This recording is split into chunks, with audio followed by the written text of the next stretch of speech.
Tonight, we're exploring every regional form, from the tropical islands of Alola to the ancient wilds of Hisui and the vast reaches of Paldean.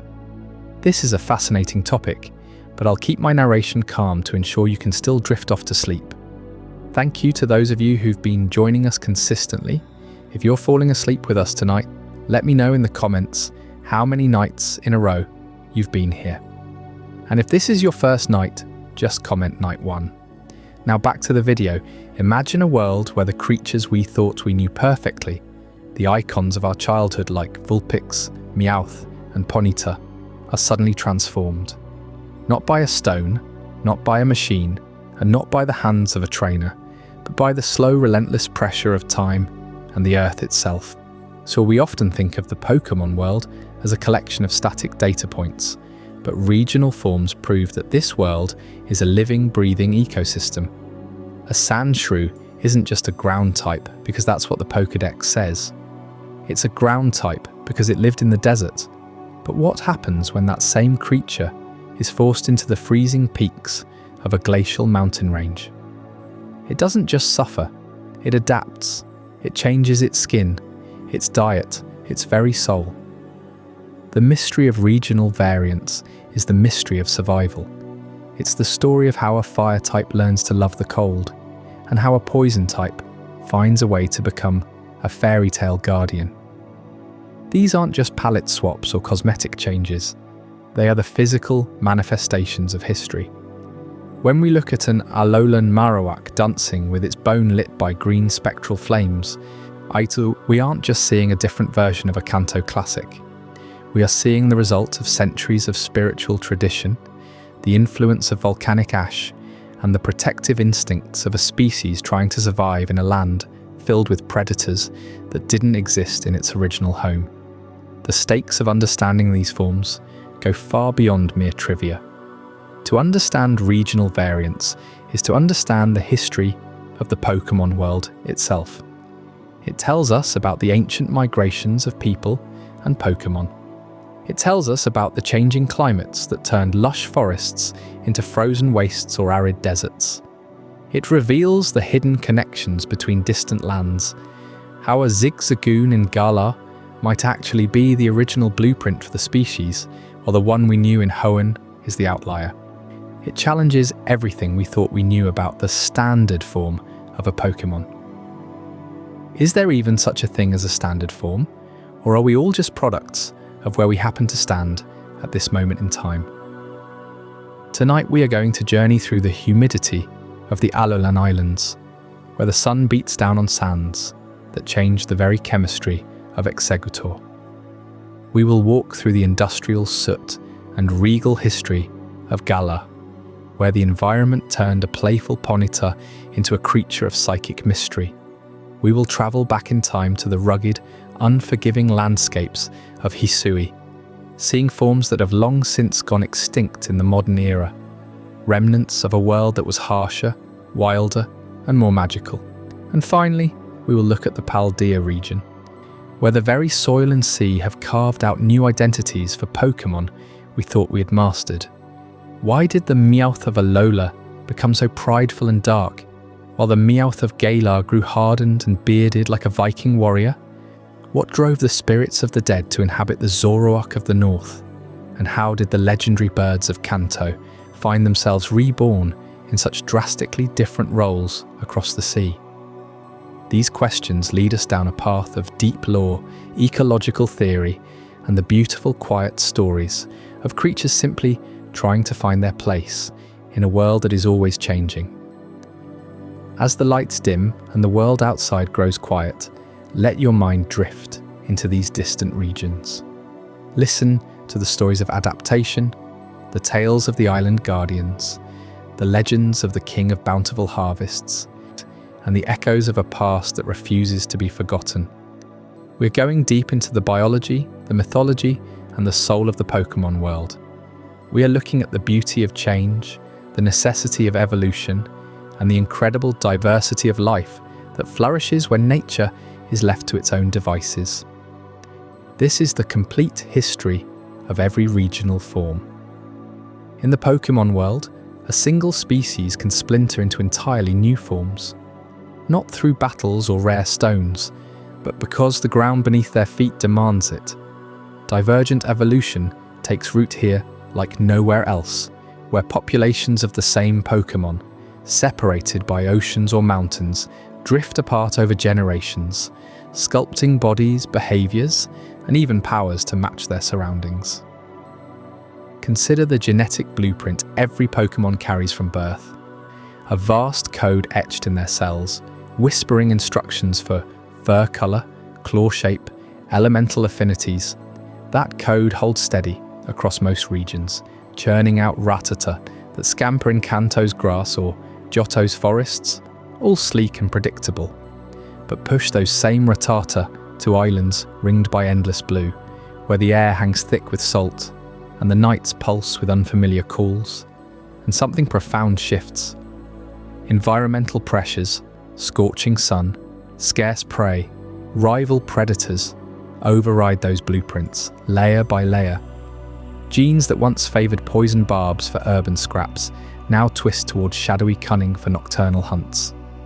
It's as if the land itself rewrites the story, forcing adaptations that make survival not just possible, but inevitable. You can almost feel it in the damp chill of a volcanic slope, where fire-type foxes once roamed freely until ash clouds choked the skies and lava flows scorched the valleys below. Those ninetails, driven upward into eternal snowfields, didn't just endure. Their fur paled to glacial white, tails multiplying into frost-kissed fans that summon blizzards with a flick. Fire yields to ice and fairy, a typing born from isolation, where the cold honed their grace into something ethereal, almost otherworldly. Down in lush undergrowth, rats gorging on tropical fruits shed their drab coats for vibrant green, teeth sharpening for tougher hides, their essence darkening to poison and shadow as they claim territories in the canopy's gloom. This isn't mere variation, like a Pidgey's hue shifting with the seasons. Divergent evolution carves deep, altering typings, stats, entire identities, all because the environment whispers louder than ancestry.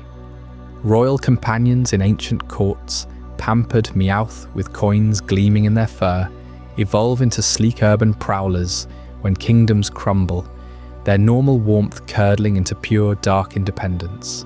Even bones rattle differently. Guardians of sacred Alolan grounds, once fiery Marowak, cloak themselves in spectral flames, their sticks channeling spirits rather than simple strikes. Researchers first glimpsed this truth in Alola, that sun-drenched archipelago where trade winds carry whispers of ancient myths. It started with whispers among professors on Melameli Island, old-timers spotting Rattata that moved like thieves in the night. Not the bold nibblers they knew from textbooks. Expeditions fanned out across the islands, Oahu's bustling shores, Maui's verdant ridges, Kauai's misty cliffs, Hawaii's rumbling peaks, cataloguing anomalies that defied every evolutionary chart. Alolan forms burst into the scientific lexicon like a Z move, a breakthrough that shattered assumptions. No longer could Pokémon biology be mapped as a single tree. It was a forest, branching wildly where habitats diverged. Field notes piled up, stained with sea spray and lava grit. Ninetails pups born with shivering pelts, Raticate nests woven from palm fronds instead of alley trash. The data poured in, proving that isolation amplified these changes. Many generations with little interbreeding, letting local pressures dominate. Labs buzzed with debates. Was it epigenetic triggers from diet, radiation from dormant volcanoes, or something subtler, like the aura of guardian Tapu seeping into the soil? This discovery rippled outward, validating theories long dismissed, turning Alola into a living laboratory for how worlds within worlds reshape life. Yet beneath the science simmers a deeper rhythm, one tied to cataclysms and legends that bent evolution's path. Volcanic upheavals didn't just displace, they selected the survivors, the ones whose genes bent without breaking.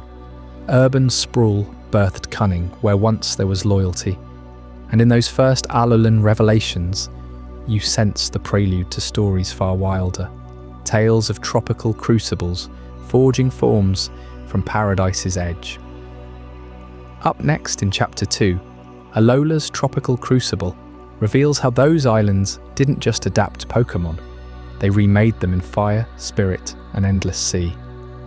Those environmental pressures we explored take on a vivid, tangible form when you reach Alola, a chain of 4 tropical islands cradled in endless azure waters, where volcanic peaks pierce steamy skies and coral reefs hum with hidden life. Melemele Island rises first, compact and vibrant, like a beating heart, its sandy shores fringed by palm shadows, and its highlands echoing with the calls of wild wingle.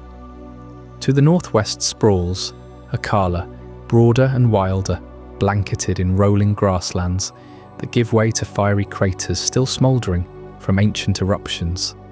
Ula Ula follows, rugged and haunting, its deserts baked under relentless sun, and its canyons carved by flash floods that whisper secrets of forgotten rains.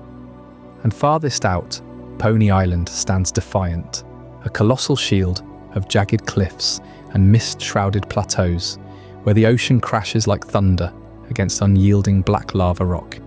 Drift with me across those sun-dappled straits, and you'll feel the isolation that defines this paradise. Each island exists as its own world, separated by leagues of churning sea, where trade winds carry only the faintest sense from afar. Pokémon populations here endure what biologists call evolutionary bottlenecks, narrow gene pools trapped by geography, forcing rapid adaptation or extinction. A Rattata washes ashore on one isle, cut off from its mainland kin. Generations later, its descendants feast on local fruits bursting with bitter oils, their fur shifting to emerald hues, their tempers sharpening into something sly and nocturnal. No influx of outsiders dilutes the change. The island's limited mates and relentless sun forge them anew, turning normal scavengers into poisoned dark opportunists that prowl urban fringes under moonlit palms. Yet this crucible wasn't shaped by nature alone. Long before modern trainers roamed these paths, an Alolan monarchy rose from the waves. Their wooden longhouses perched on cliffs overlooking sacred groves. These kings and queens, adorned in feathers and shell crowns, didn't just rule, they moulded the ecosystem itself. They imported companions from distant shores, breeding them in royal aviaries where the air hung thick with incense and the rustle of silk tapestries. They decreed protections over groves teeming with spirits, banishing poachers and channeling lava flows to create fertile valleys. Their fleet scoured reefs for rare shells, transplanting exotic plants that altered food chains overnight, pressuring native Pokémon to evolve or fade. One such royal whim scattered seeds of arrogance through the island's underbelly, where pampered pets turned feral, their eyes gleaming with inherited pride amid the monarchy's eventual fall. Picture the steam rising from Akala's volcanoes, driving fire-type packs upward into icy summits they never knew existed. Ninetales lines, once flames incarnate, huddled in glacial winds, their pelts bleaching white as fresh snow, crystals forming in their breath until ice and fairy essences intertwined, birthing guardians of frosted peaks. On Ula Ula's bone-dry expanses, Marowak clans took up bone clubs etched with ancestral runes, standing vigil over burial grounds where lost souls lingered, their flames turning blue with spectral fire, protectors forged in isolation's forge. Pony's sheer drops challenged flyers to new extremes, while Melemele's bustling ports birthed urban survivors, sleek and shadowed. And hovering amid this natural quartet like a man-made mirage, Ether Paradise gleams, an artificial island of gleaming white spires and domed labs adrift in the central sea. Crafted by visionaries seeking harmony with ultra beasts from other dimensions, its controlled ecosystems mimic the wild isles, but amplify the bottlenecks. Here, scientists nurture endangered variants in vast vivariums, where filtered air and precise climates accelerate changes unseen on land. Pokémon smuggled aboard evolve under artificial suns, their forms twisting in ways the open ocean never could, a floating testament to how even humanity's hand echoes nature's cruel selectivity. These islands' divides didn't just sculpt bodies, they etched behaviours deep into instinct. Cut off from Kanto's forests or Johto's mists, Alolan lineages developed haughty struts or bone-rattling dances unique to their realms. Each variant, a story of survival whispered through bloodlines. The monarchy's legacy lingers in every courtyard shadow, where once royal bloodlines reclaim streets, their dark typing a shadow of fallen thrones. But those royal influences run deeper still, especially in the pampered felines that prowled palace halls.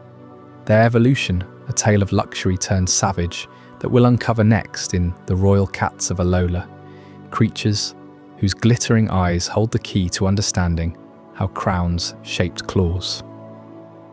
Those isolated island bottlenecks in Alola didn't just shape wild Pokémon through nature's hand alone, they forged bonds with human ambition, breeding variants that mirrored the rise and fall of kingdoms themselves.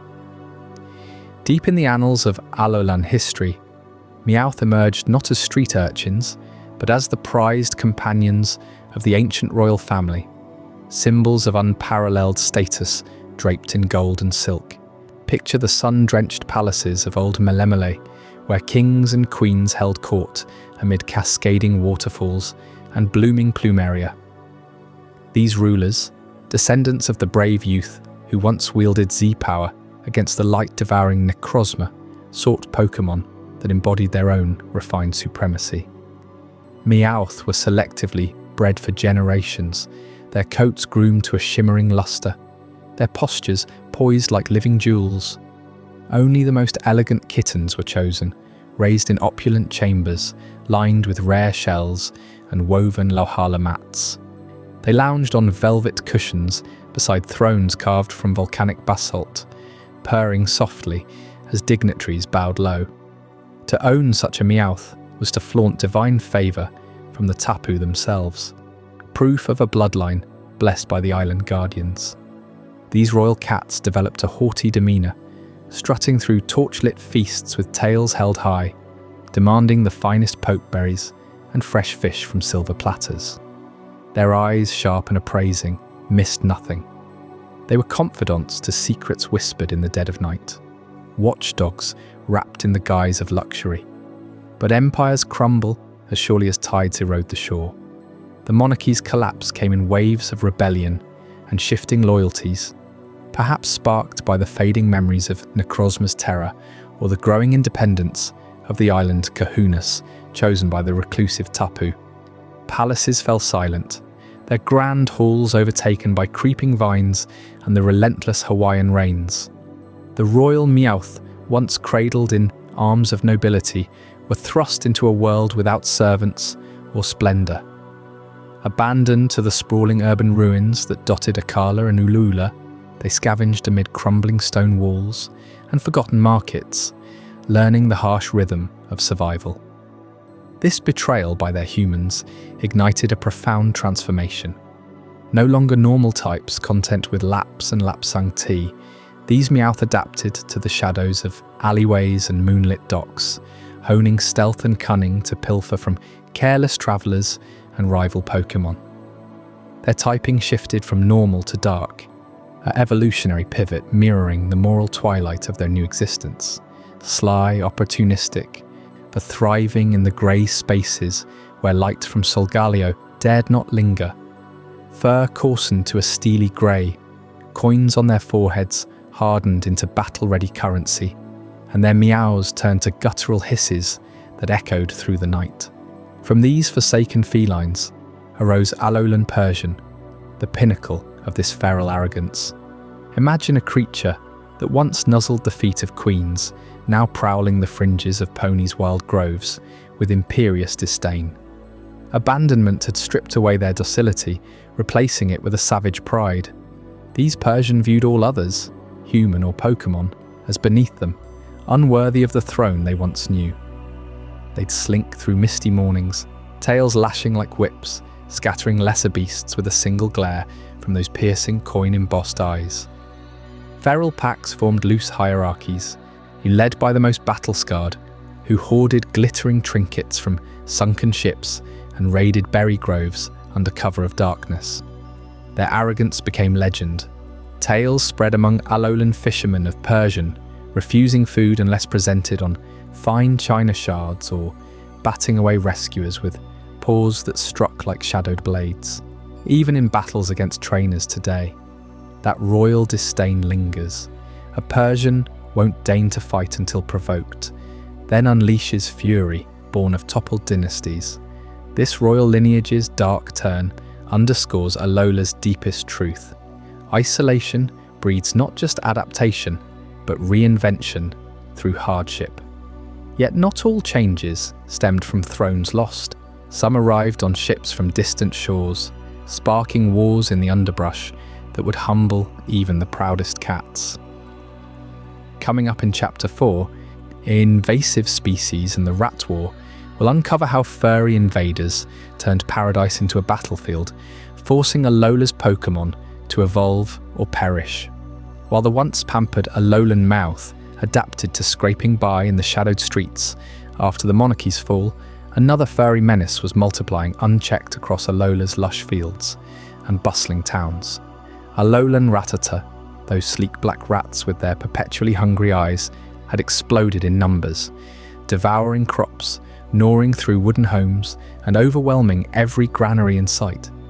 Their populations swelled to plague-like levels, a furry tide that threatened the island's fragile food supplies. Desperate farmers and kahunas turned to an old-world solution, one borrowed from human history in places like Hawaii itself. They released yungoos, those scrappy, daytime-hunting mongooses, hired straight from distant lands, hoping their voracious appetite would curb the Rattata boom.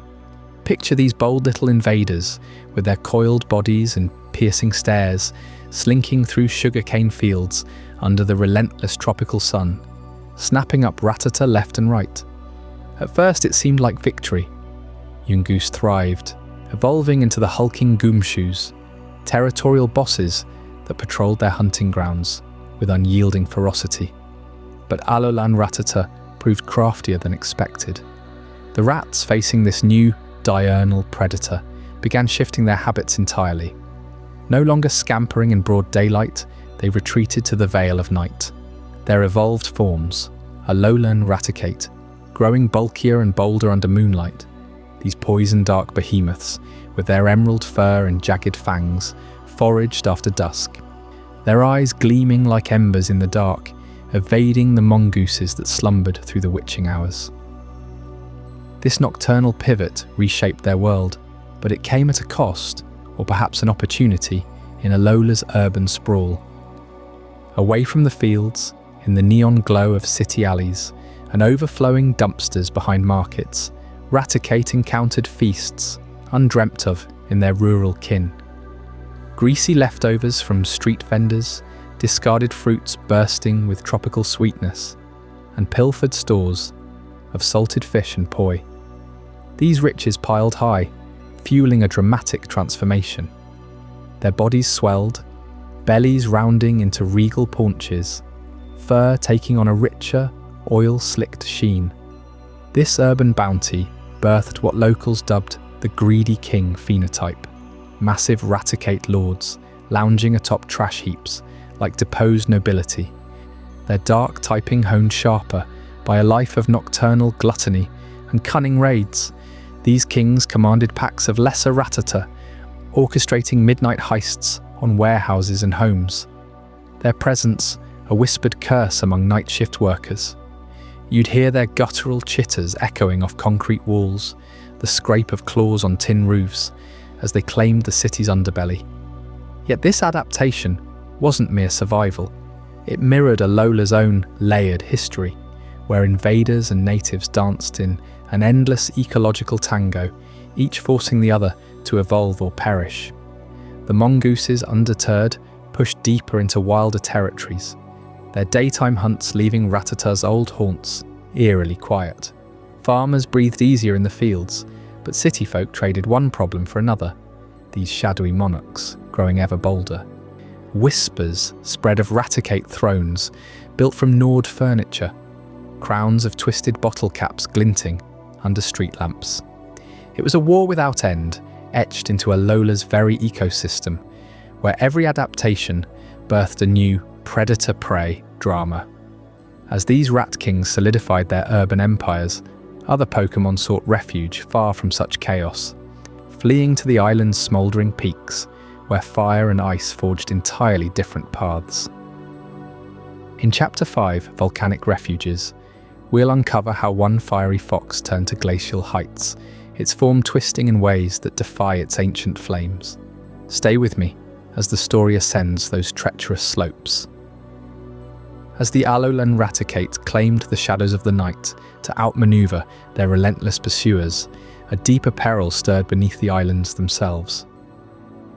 Volcanic fury had long defined Alola's wild heart, with eruptions spewing ash clouds that choked the skies and turned lush valleys into barren wastelands. On the big island, where the Earth's fire simmered closest to the surface, these outbursts grew more savage over generations, blanketing everything in a suffocating grey shroud. Fire-type Pokémon, once thriving in the heat, found their flames smothered under layers of abrasive ash. It clogged their fur, seeped into their lungs, and extinguished the very sparks that sustained them. Vulpix, those elegant fox kits with their 6 shimmering tails, and their majestic evolutions, Ninetales, could no longer roam the scorched lowlands. Their fiery pelts, adapted for arid warmth, betrayed them now, drawing the ash like a magnet and leaving them weakened, gasping in the toxic haze. Driven by an unyielding survival instinct, packs of these foxes began their desperate exodus. They climbed relentlessly, paws crunching over cooled lava fields that gave way to steeper, mist-shrouded slopes. Higher they went, past the tree line where hardy shrubs clung to life, until the air thinned and the world below vanished under a veil of drifting particles. Their destination loomed ahead, the snowy peaks of Mount Lanakila, Alola's tallest sentinel on Pony Island, a frozen crown untouched by the volcano's wrath. Here, perpetual blizzards whipped across ice fields, and gales howled through jagged crags, offering refuge where fire could not follow. But survival demanded more than mere relocation. The relentless cold pierced their bodies, and the ash, carried even to these heights on fierce winds, continued its assault.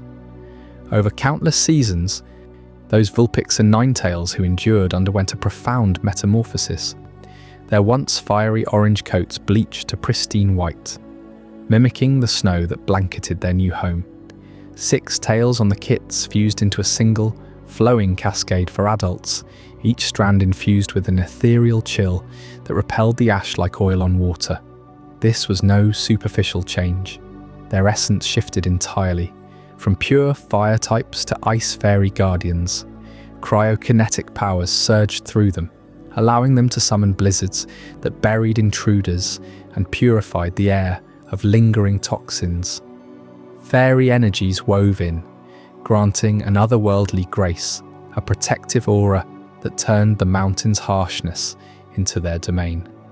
Ninetales now glided like spirits across the glaciers, their breath forming crystalline shards that danced in the moonlight, while Vulpix kits scampered through powder drifts, their playful yips echoing like wind chimes. Local Alolan folk soon whispered of these white foxes as sacred beings. Legends painted them as emissaries of the mountain's holiness, foxes blessed by the Tapu themselves to watch over the peaks. Elders spoke of Ninetales, leading lost climbers to safety through whiteouts, their luminous fur glowing faintly against the storm. Touching one was said to invite divine favour, curing ailments born of the island's fiery temper. Temples dotted the foothills, adorned with carvings of these guardians, offerings of ice blue berries, left at high altars to honour their vigil. In time, these transformed foxes became inseparable from Mount Lanakila's mystique. They patrolled the summits, freezing ash mid-fall into harmless flurries, their fairy essence weaving illusions to hide sacred caves from profane eyes. Vulpix would curl at the feet of hermits, seeking enlightenment, warming them not with heat, but with a soothing frost that eased the soul. Ninetales, regal and aloof, peered in visions to kahunas, foretelling eruptions with mournful howls that carried down the valleys. Yet this adaptation came at a cost, binding them forever to the heights. Descendants rarely ventured below the snowline, their bodies too attuned to the cold, their powers faltering in warmer climes. Ash storms still rage periodically, testing their resolve. But these ice sentinels stand firm, a testament to nature's ruthless ingenuity. And as these foxes claimed their icy throne, another Alolan defender emerged from the flames they fled, channeling the volcano's rage into rhythmic, hypnotic dances that honored the spirits of the departed. Coming up next, the story of the spirit of the fire dancer awaits, where bone and fire intertwine in rituals that still echo through the night. While the frozen summits of Mount Lanakila offered sanctuary from choking ash clouds for those vulpine refugees, Alola's steaming lowlands cradled a far more haunting adaptation, one woven from bone and ember. Alolan Marowak stands as the unyielding sentinel of these fiery realms, its skeletal form cloaked in eternal flame, a dancer whose every step wards off the unrest of the dead. In the shadowed craters and lava-touched groves of Akala Island, where the earth still groans from ancient eruptions, Marowak has long held court over places no living soul dares tread lightly. These are the sacred grounds, burial sites etched into basalt cliffs and hidden beneath banyan roots, where the spirits of the departed linger if not properly guided. Alolan Marowak emerged not from mere survival, but from a profound duty, the protector of the deceased. Picture the hush of twilight as mist rises from cooling pools of magma, and there, amid flickering torchlight, a lone figure rattles its bone club against volcanic rock. This is no ordinary warrior. It's a shepherd for souls adrift, ensuring the lost find peace rather than haunt the living. Legends whisper that these Marowak were once ordinary bone keepers, much like their mainland kin, fierce defenders with clubs carved from thick femurs. But Alola's restless islands demanded more. The air here hums with ancestral echoes, carried on trade winds salted by the sea and scorched by hidden vents. When a spirit refuses passage, trapped by unfinished business or violent ends, the ground trembles, winds howl unnaturally, and shadows twist into grasping forms. Marowak senses this discord first, its primal instincts attuned to the veil between worlds. It gathers kin under the full moon, forming circles around the disturbed sites, and begins the rite that defines its essence. This ritualistic dance is the heart of their transformation. A mesmerizing whirl of fire and fury birthed the ghost fire, typing unique to Alola, as drums echo from distant villages, deep, resonant beats mimicking the island's pulse. Marowak ignites its club with embers plucked from eternal flames, those undying hearths fueled by the planet's own fury. They leap and spin, bones clacking in hypnotic rhythm, tracing patterns that mimic the spirals of smoke rising from Wella Volcano. Each swing scatters spectral sparks, drawing ethereal wisps from the earth, compelling them to rise and depart. The heat intensifies, sweat-slicked hides glowing as if possessed, until the dancer's very spirit merges with the blaze. Over generations, this communion reshaped them. The fire typing from the volcanic forge they wield, the ghost from the phantoms they command. No longer flesh-bound, their forms calcified into ivory armor, lightweight yet unbreakable, allowing leaps that defy gravity across rivers of molten rock.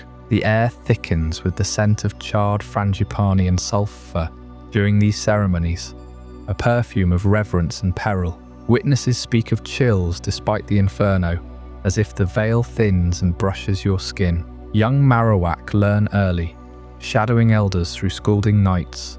Practicing strikes that part illusions from reality. Failures haunt the tales. Dances faltering, spirits overwhelming the circle, leaving cursed groves where crops wither and travellers vanish. Success, though, etches the protector deeper into Alola's soul.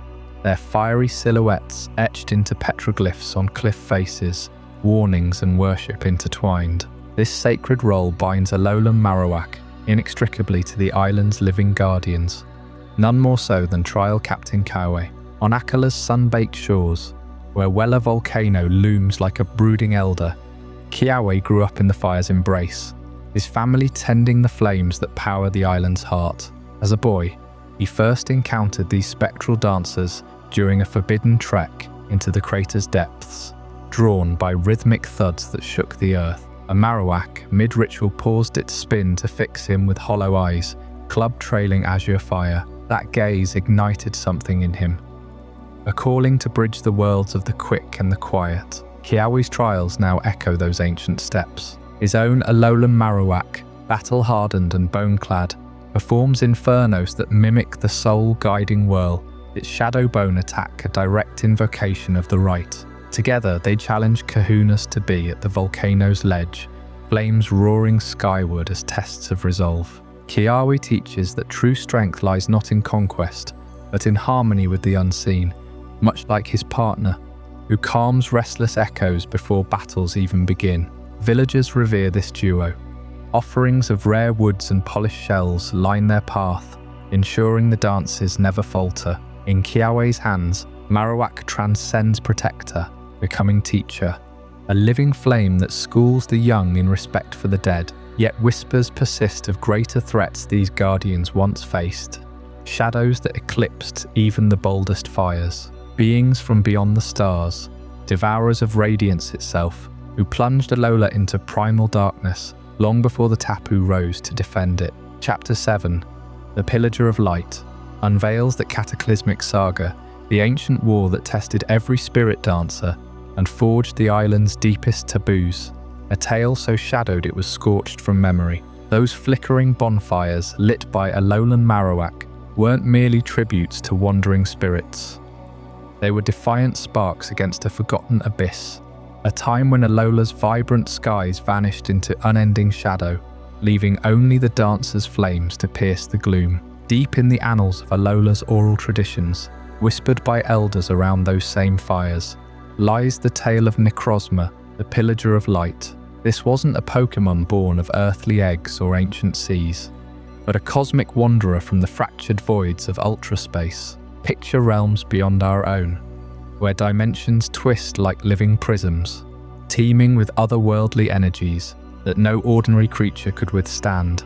Necrozma emerged from one rift rift eons ago, its body a jagged crystalline form, radiant and insatiable, drawn to Alola's abundant light like a moth to an endless dawn. Legends say it had ravaged other worlds before, draining their luminosities until stars flickered out and life withered into crystalline husks. But Alola's tropical glow, fueled by perpetual sun and volcanic warmth, called to its strongest, a beacon in the multiversal dark. It arrived not with thunderous roars or heralding storms, but a silent tear in reality itself. High above the archipelago, the fabric of the sky ripped open one fateful twilight, unleashing Necrozma in a cascade of blinding shards. At first the islanders mistook it for a divine comet, a gift from the heavens. Children pointed skyward, their laughter echoing across palm-fringed beaches, while fishermen hauled nets heavy with the day's bounty under what they thought was an auspicious sign. But as Necrozma descended, its prismatic wings unfolding like shattered rainbows, hunger overtook its glow. It began to feed. The catastrophic event unfolded in heartbeats that stretched into eternal night. Necrozma plunged into Alola's core light, siphoning the very essence from the sun's rays that bathed the islands. Skies that once blazed with golden hues bled into ashen grey, then pitch blackness unbroken by moon or star. Palm fronds curled and blackened overnight, their vibrant greens turning brittle as autumn leaves in a frozen wind.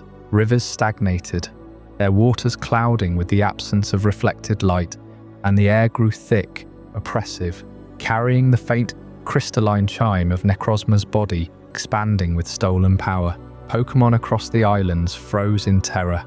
Vulpix kits huddled in dens now shrouded in perpetual dusk, Rattata swarms burrowed deeper into shadows they could no longer distinguish, and even the boldest Yungoos retreated from foraging. Humans fared no better.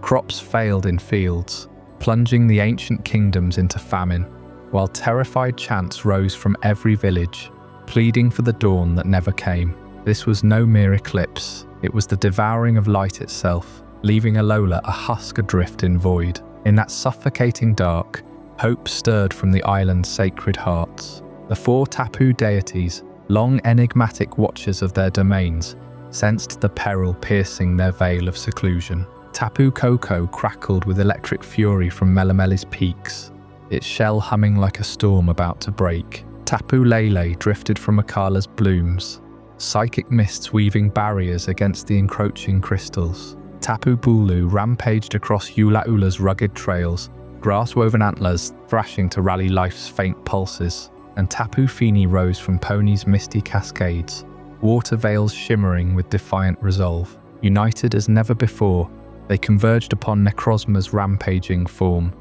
their combined auras forming a radiant shield that pushed back the crystalline onslaught. Yet even their divine might faltered against the beast's gorged power. It was a lone youth, guided by ancestral whispers, who tipped the scales, wielding a sparkling stone infused with Z-power, channeling the island's raw, untapped energy. Together, Tapu and human struck as one, their assault a symphony of thunder, mist, flora and tide, crashing against Necrozma's light-warped hide. Cracks spiderwebbed across its body, expelling geysers of pilfered radiance that scorched the earth below. With a final, earth-shaking wail that echoed through ultra-rifts, Necrozma shattered and fled back to its dimensional prison, the tear in the sky sealing behind it like a wound finally scarred over. Fragments of its expelled light rained across Alola, embedding in the soil as Zed shards, glowing relics that alchemists let forged into Zed crystals and Zed rings, birthing the island challenge tradition that still defines Kahuna trials today. Massive auras lingered too, empowering certain Pokémon into towering totem forms. Their presence is a haunting reminder of the light's near loss. In the aftermath, terrified kings ordered every scroll and carving depicting Necrozma and signed to flames, erasing its name from stone and memory to prevent its psychic echoes from summoning it anew. But the darkness lingered in subtler ways, shaping Alola's evolutions, the nocturnal cunning of Raticate, the icy resilience of Ninetales, even Marowak's ghostly flames warding off abyssal chills. Those Z shards pulsed with more than power. They carried echoes of the Tapu's unity, binding human and guardian in rituals that echo to this night. Whispers persist among elders that Necrozma's banishment was temporary, its crystalline shards buried in sacred groves, waiting for light to call it back. And the Tapu, they withdrew once more into mystery, their interventions rare but unforgettable. But who exactly were these enigmatic Tapu, the true architects of Alola's salvation, each bound to an island's wild soul? Their stories, powers and hidden lairs await in Chapter 8. Guardians of the archipelago, secrets that will pull you deeper into the light they fought to reclaim. When Necrozma's darkness finally shattered under the combined fury of Alola's guardians, the islands breathed again, their stolen light spilling back across the skies like molten gold at dawn. Those saviors, the 4 Tapu, didn't just banish the pillager, they reshaped Alola's very soul, forging traditions that echo through every trial a young challenger faces today. These enigmatic deities, each bound to one of Alola's core islands, dwell in massive, shell-like ruins that pulse with otherworldly energy. They shield the land's vital essence, that primal force locals call mana, nurturing it through whims both fierce and fleeting. Rarely do they show themselves to humans, preferring the hush of ancient groves or the crash of secluded waves. But when imbalance threatens, their presence crackles like lightning over the horizon. Tapu Koko claims Melamele Island as its domain, the easternmost jewel where the sun first kisses the sea. Electric fury courses through its golden form, a whirlwind of sparks and feathers that embodies raw heroism. It stirs the hearts of the bold, igniting courage in those who wander its rugged trails.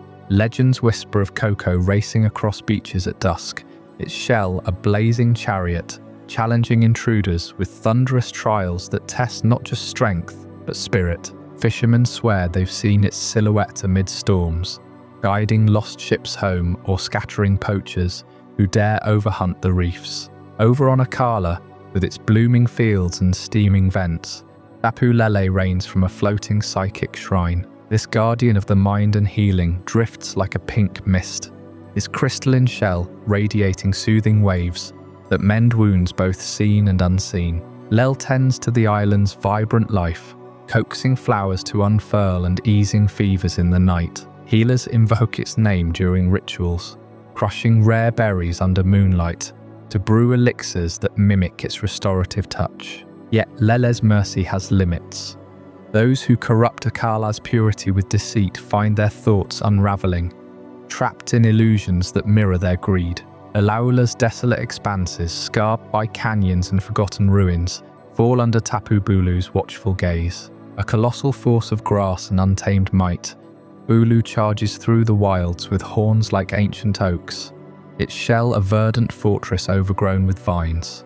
It preserves the raw strength of nature here, toppling trees to clear paths for herds, or summoning vines to ensnare those who exploit the land. Bulu's temper flares quickest among the Tapu, a bull-headed protector who demands respect for the island's harsh beauty, where survival hinges on harmony with the untrodden wild. Pony Island, the rugged frontier lashed by endless surf, harbours Tapu Fini in its deepest grottos. Graceful and serene, this water-bound deity glides with mermaid-like elegance, its shell a labyrinth of coral and fins that commands the tides. Fini safeguards peace and the ocean's depths, calming tempests with a mere ripple or parting waves to reveal hidden coves. Divers speak of its haunting songs echoing from submerged ruins, luring the worthy to treasures while drowning the reckless in bubbles of regret. These guardians don't rule from thrones.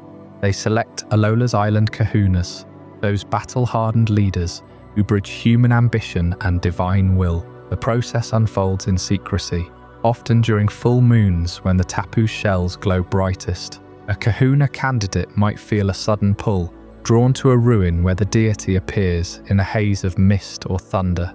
There trials unfold, no mere fights but tests of character. Tapu Koko might demand a display of selfless bravery, hurling gales that only the pure-hearted can weather. Lei probes the mind, weaving visions that expose hidden flaws. Bulu charges with earth and might, forcing endurance against crushing roots. Fini submerges the challenger in currents, seeking one who flows with tranquility amid chaos. Only the worthy earn the Tapu's shell emblem, a mark of approval that grants them authority over trials and totem dens alike. Rejected aspirants wander away, changed, humbled, their paths forever altered by the gods' unyielding judgment. Generations have passed since Necrozma's fall, yet the Tapu's vigilance never wanes. Take the thrifty megamart on Ulawutla, a gleaming chain store plunked atop Bulu's sacred plateau, its concrete footprint grinding against hallowed soil where ancient kahunas once communed. Greedy developers ignored the warnings, the weathered markers half buried in dust. One stormy eve Bulu erupted. Vines thicker than ship ropes burst from the earth, coiling around the structure like a living noose. Walls buckled under the assault, shelves of trinkets shattering as the ground quaked. Flames, none, just pure verdant wrath splintering steel beams and hurling debris into the canyon winds. By morning, only the Pokémon Center stood untouched, its healing dome spared as a nod to mercy. Locals nodded knowingly. Bulu had reclaimed its ground, a thunderous reminder that commerce bows to the wild. This raw display underscores the Tapu's eternal pact with Alola, protectors who tolerate no desecration, their interventions weaving into the island's folklore like roots through stone. They linger in the shadows of every island challenge, their mana fueling Z-power crystals that trainers clutch in battle. Even now, as you listen to the distant waves in your dreams, feel that subtle hum, the Guardian's watchful pulse, keeping the archipelago whole. But cracks in that protection began to show with strange incursions from beyond the stars, wild anomalies that even the Tapu couldn't fully contain. Up next in Chapter 9, the Ultra Beast phenomenon. We'll uncover those otherworldly invaders and the chaos they unleashed across Alola's shores. While Tapu Bulu's wrath reshaped the landscape around that ill-fated, thrifty megamart, leaving only the Pokémon Center as a solemn survivor amid the ruins. The Island Guardians were always attuned to threats far beyond Alola's shore, echoes from rifts in reality itself. These breaches, known as Ultra Wormholes, have long whispered of visitors from other dimensions, pulling in creatures that defy the natural order of our world. Solgaleo and Lunala stand as the most majestic of these interdimensional travelers, emerging from the heart of ultra space, like celestial lions forged in starfire and moonlight. Solgaleo, the emissary of the sun, radiates a mane of molten steel that pulses with raw solar energy, its body a fusion of beast and prism, capable of folding space to traverse vast distances in a single bound. Lunala, its ethereal counterpart, drapes the night in wings of cosmic void, absorbing light into an endless hunger while exhaling bursts of otherworldly plasma. These two weren't born of Alola's soil.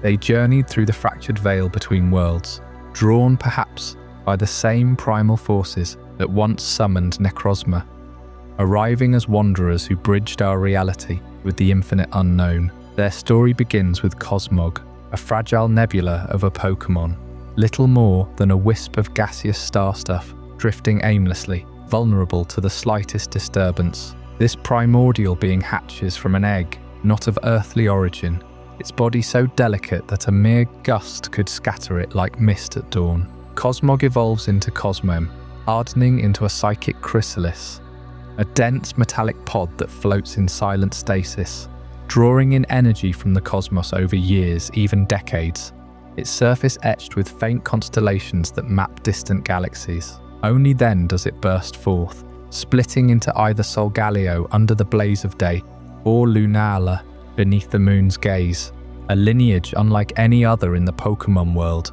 where evolution hinges not on battles or stones, but on the slow alchemy of starlight and vulnerability exposed to otherworldly pressures. Before vanishing back into their home dimension, Solgaleo and Lunala entrusted a lone Cosmog to Alola's ancient royal family, a gift that carried the spark of ultra space within it. This vulnerability proved pivotal for that tiny creature's presence, intertwined with the island's fate, echoing the light stolen long ago by Necrozma, when the Tapu drove back the pillager, shattering its hold on Alola's radiance. The scattered remnants of that ultralight didn't fade. They crystallized into something extraordinary. These shards of pure, extra-dimensional energy infused certain Pokémon across the archipelago, swelling them to colossal sizes and cloaking them in shimmering auras of power. Thus were born the totem Pokémon, towering behemoths that commanded respect and fear, their forms amplified by the lingering glow of ultralight. A totem Gumshoos might loom like a living fortress in verdant cavern, its eyes blazing with unnatural vigor, summoning allies from the shadows, while shrugging off blows that would fell ordinary foes. On Akala Island, Totem Lurantis sways in lush jungle, petals unfurling to release hypnotic spores laced with that same radiant essence, turning the humid air thick with otherworldly pollen.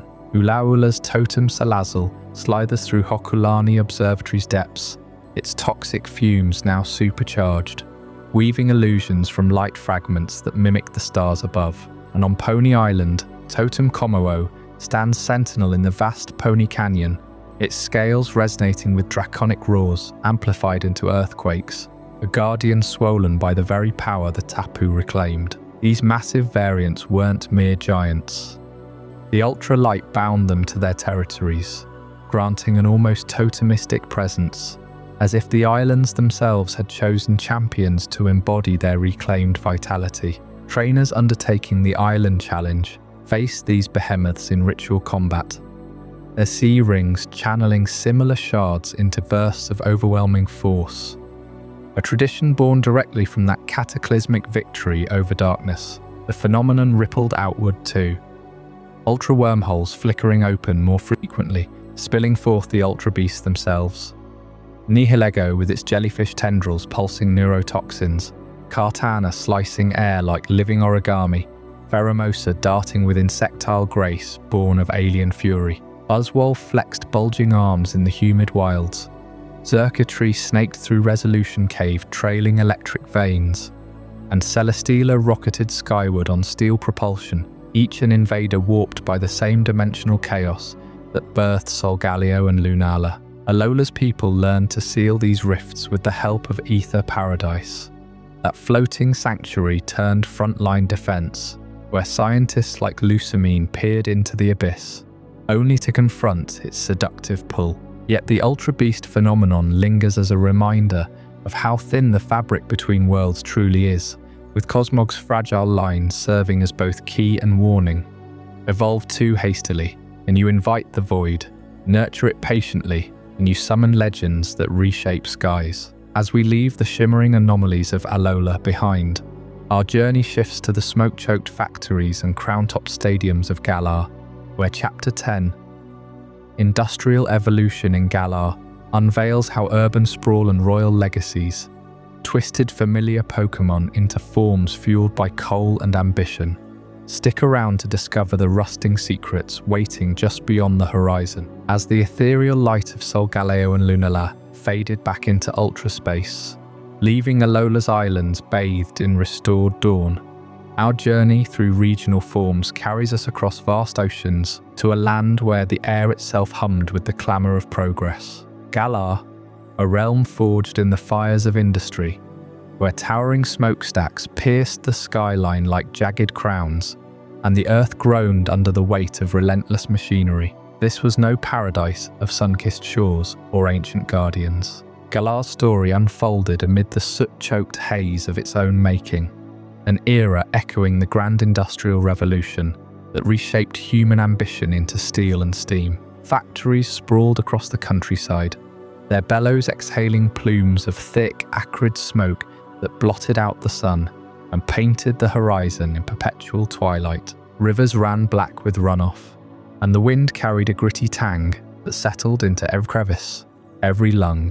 Pokémon here didn't flee such transformation, they evolved within it, their forms twisting to claim a foothold in this man-made maelstrom. At the heart of Galar's industrial saga stands Weezing, but not the bulbous, poison-spewing drifter of distant lands. The Galarian Weezing emerged as a direct heir to the pollution that choked the region, its body a defiant adaptation to the toxic fog rolling from factory vents. Picture the early days of Galar's boom, coughing, those simple floating orbs of noxious gas drifted into the shadows of the mills and forges. The air grew heavier by the year, laden with sulphurous fumes and chemical particulates that would fell lesser creatures. Yet these Pokémon inhaled deeply, their porous skins absorbing the filth like sponges in a deluge. Over generations, this relentless exposure wrought profound change. The standard coughing, once a pale violet puff,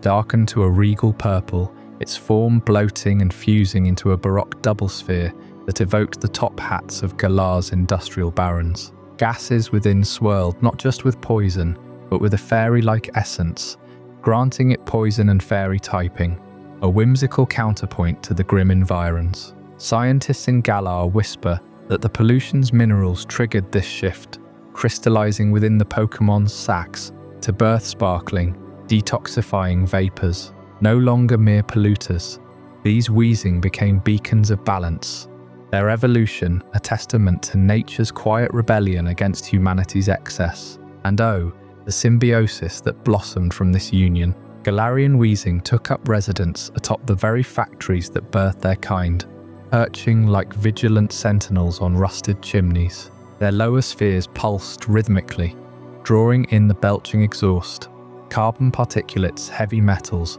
volatile compounds, all funneled through internal filters honed by evolution. What emerged from their upper hats was cleaner air, laced with a faint, ethereal shimmer that locals swore carried a sweet, otherworldly scent amid the smog. Factories hummed louder in their presence, output surging as emissions dropped, and workers below breathed easier under the Weezing's watchful gaze. This partnership ran deeper than mere convenience. Weezing fed on the industrial waste, thriving where others withered, their populations exploding along Galar's manufacturing belts. In return, the factories provided warmth from exhaust vents and a steady diet of toxins, ensuring the Pokémon sacks remained plump and potent. Tales from Galar's elders speak of Weezing herds migrating seasonally between mills. Their low rumbling purrs a lullaby over the clanging night shifts. One factory in the heart of Hammerlock even erected a massive perch, gilded with scrap metal, where a prime Weezing lord held court, its fairy aura warding off malfunctions and boosting morale among the toilers. Yet this harmony wasn't without its shadows. As Galar's industry peaked, whispers spread of Weezing growing too bold, their filtered gases sometimes sparking peculiar phenomena, illusions of dancing lights in the smog, or sudden blooms of hardy flowers amid slag heaps. Some claimed the fairy typing awakened an ancient whimsy, binding Weezing to the land's forgotten folklore. Others saw it as evolution's gamble, a fragile truce between beast and machine that could shatter if the factories ever fell silent. In the fog-shrouded valleys of Galar, the gears turned ceaselessly and the air tasted of iron and ambition. The Galarian Weezing embodied industry's double edge, pollution's child turned guardian. But as we delve deeper into these forms born of curse and sea, prepare yourself for the chilling tale of the cursed Corsola, a coral spectre whose branches weep with the sorrow of drowned shores. Before we dive deeper into this incredible journey, I'm curious, where in the world are you watching this from? Drop a comment below and let our global community know. And if you're finding this as mind-blowing as I am, hit that like button to help more people discover this story. While the toxic fumes from Galar's factories turned Weezing into a bloated guardian of the smog, a far more insidious change was unfolding beneath the waves along the region's rugged coastlines. Rising sea temperatures, driven by the same relentless march of industrialization, began to exact a merciless toll on the coral reefs that fringed Galar's shores. These reefs were once teeming paradises, alive with the gentle sway of pinkish branches that housed entire ecosystems. Corsola, those small sturdy water types from distant seas, had made their home here for generations. Picture their colonies clustering like living architecture, their porous skeletons filtering seawater and providing shelter for darting schools of fish, shy clample and playful chinchu. The water around them hummed with life, bubbles rising from anemones, the soft scrape of shells against stone, the faint iridescence of scales catching the sunlight piercing the depths. Corsola themselves were unassuming architects of this underwater world, their bodies branching out in fractal patterns, secreting calcium carbonate to build ever-expanding reefs that buffered the coast from storms and nurtured biodiversity. But as Galar's engines of progress burned hotter, pumping heat-trapping gases into the atmosphere, the oceans absorbed that warmth like a feverish body. Temperatures crept upward, degree by unforgiving degree, until the symbiosis shattered. The algae living symbiotically within Corsola's tissues, the very zooxanthellae that gave their branches that vibrant blush and fueled their growth, could no longer survive the stress. They expelled in a desperate bid for survival, leaving the coral starved and pallid. What was once a riot of colour bleached into ghostly white, brittle husks that cracked under the slightest touch. This is the tragic lore of Galarian Corsola, born not from adaptation but from devastation, the impact of rising sea temperatures turning thriving reefs into skeletal graveyards. Fishermen along Galar's cliffs first noticed the change during the height of the industrial boom, hauling up nets tangled with what looked like driftwood ghosts. These Galarian Corsola no longer swam with the buoyant grace of their Cantonian kin. They drifted aimlessly, their branches hollowed and haunted. The bleaching stripped away their water, typing entirely, replacing it with the ethereal chill of ghost. No longer bound to the physical world of currents and tides, they became spectral remnants, their forms radiating an unnatural luminescence at night. luring ships toward jagged rocks, with a siren glow mistaken for safe harbour lights. Touch one, if you dare, and feel the unnatural cold seep through your fingers, a whisper of the life that was stolen. Their branches, once flexible and alive, now snap with a dry crack, releasing faint wisps of otherworldly mist that swirl like lost souls. In Galar's folklore, these cursed corals are said to mourn their lost vibrancy, their hollow pores echoing with the faint cries of the sea life that once sheltered there. Divers report hearing distant wails through their regulators, a chorus of grief rising from the sea floor, where vast fields of these bleached spectres undulate in the currents like an army of the undead.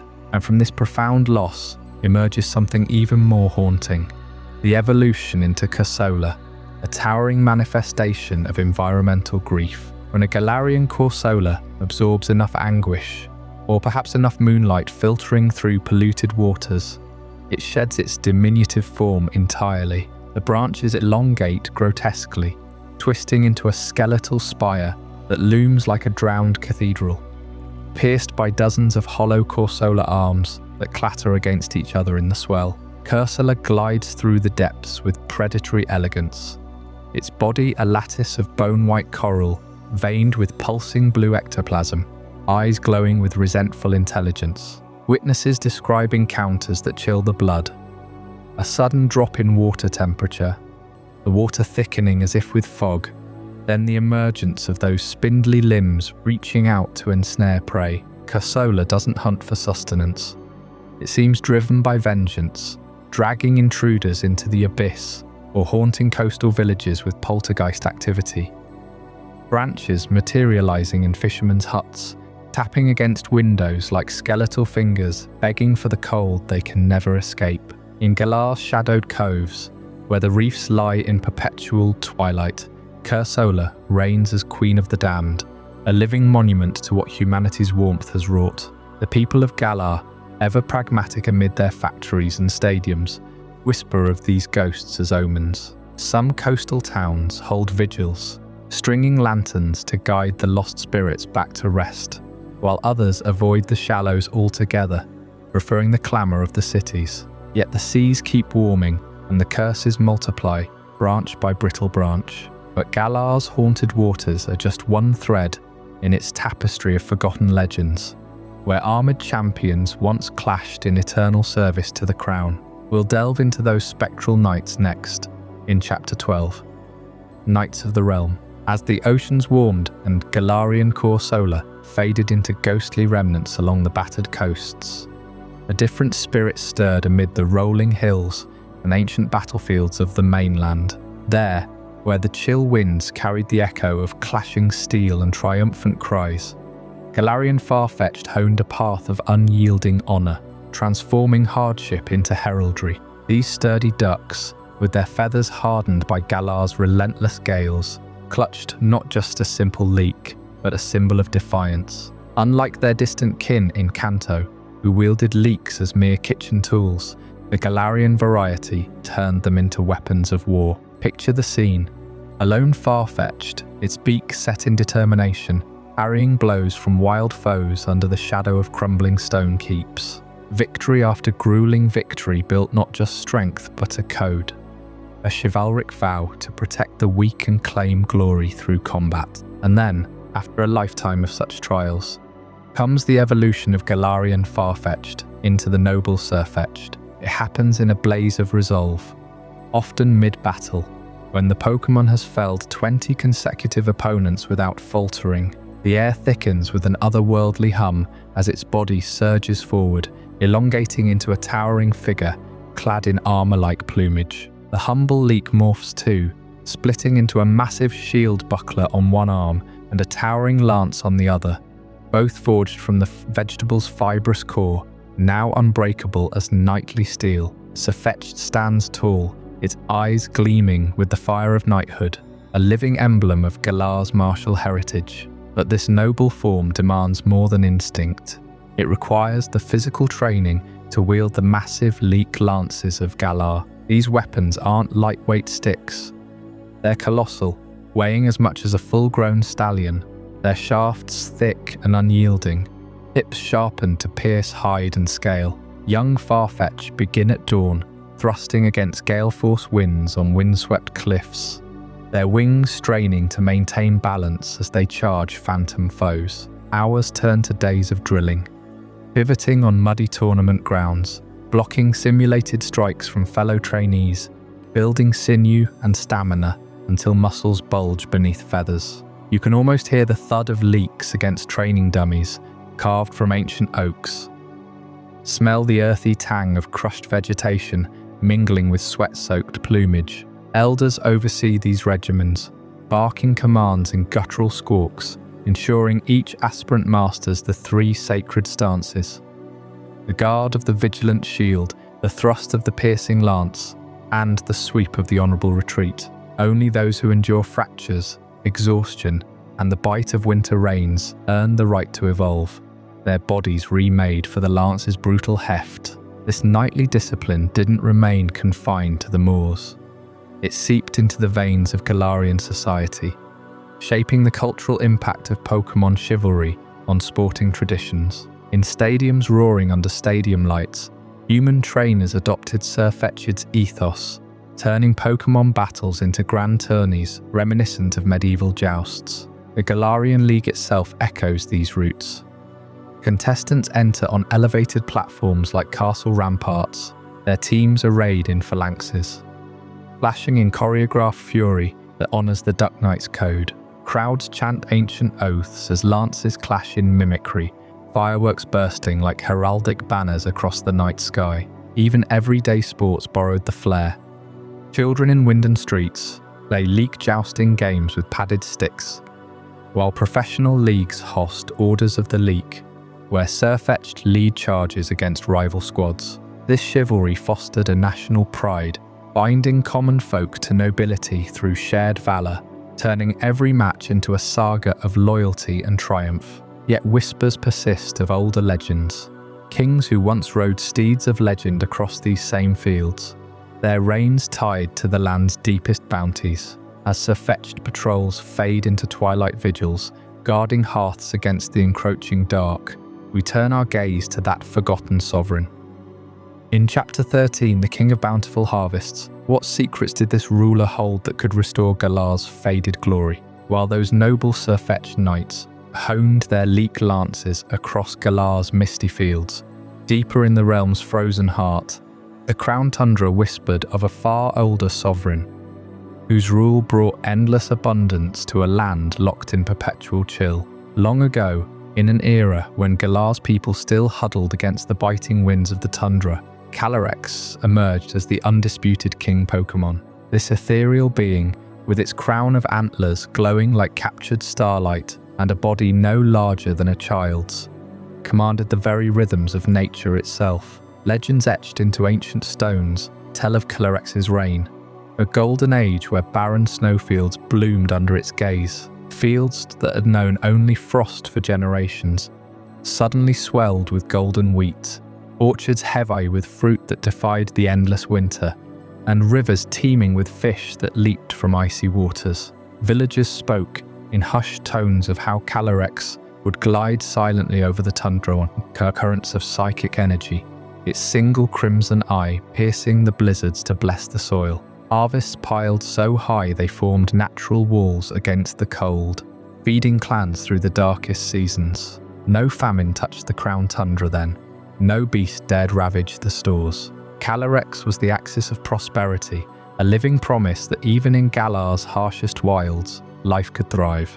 But a king needs a steed worthy of its throne, and Calyrex found not one but two in the untamed wilds. First came Glastria, the towering ice steed, whose hooves shattered glaciers like glass underfoot. This massive stallion, with its frost-blue mane whipping like a storm cloud and horns sharp as frozen spears, roamed the tundra as a solitary terror, charging through blizzards and trampling any who crossed its path. Calyrex, undaunted, approached not with force but with a psychic tether, a radiant reins woven from pure willpower. The bond formed in an instant, Glastria bowing its proud head, its wild fury tamed into unyielding loyalty. Together they thundered across the snow, Calyrex perched high, directing surges of power that melted paths through avalanches and summoned auroras to light the night. Villagers watched in awe as this duo returned from hunts laden with provisions, Glastria's breath-forming crystalline shields against predators. Yet whispers persist of a shadow to this harmony. In time, Calyrex sought a counterpart for the night, discovering Spectria in the moonless depths of fog-shrouded hollows. This spectral horse, lean and ghostly with a mane of swirling purple shadows and eyes like bottomless voids, was a phantom of exhaustion, draining the life from wanderers who strayed too far. Its hooves left no prints, only wilted grass in eternal frost. Calyrex extended the same psychic reins, and Spectra yielded, its eerie grace now serving the king's will. The bond between Calyrex and its loyal steeds. Astria for the bold daylight charges, Spectria for the veiled nocturnal journeys, became the stuff of eternal ballad.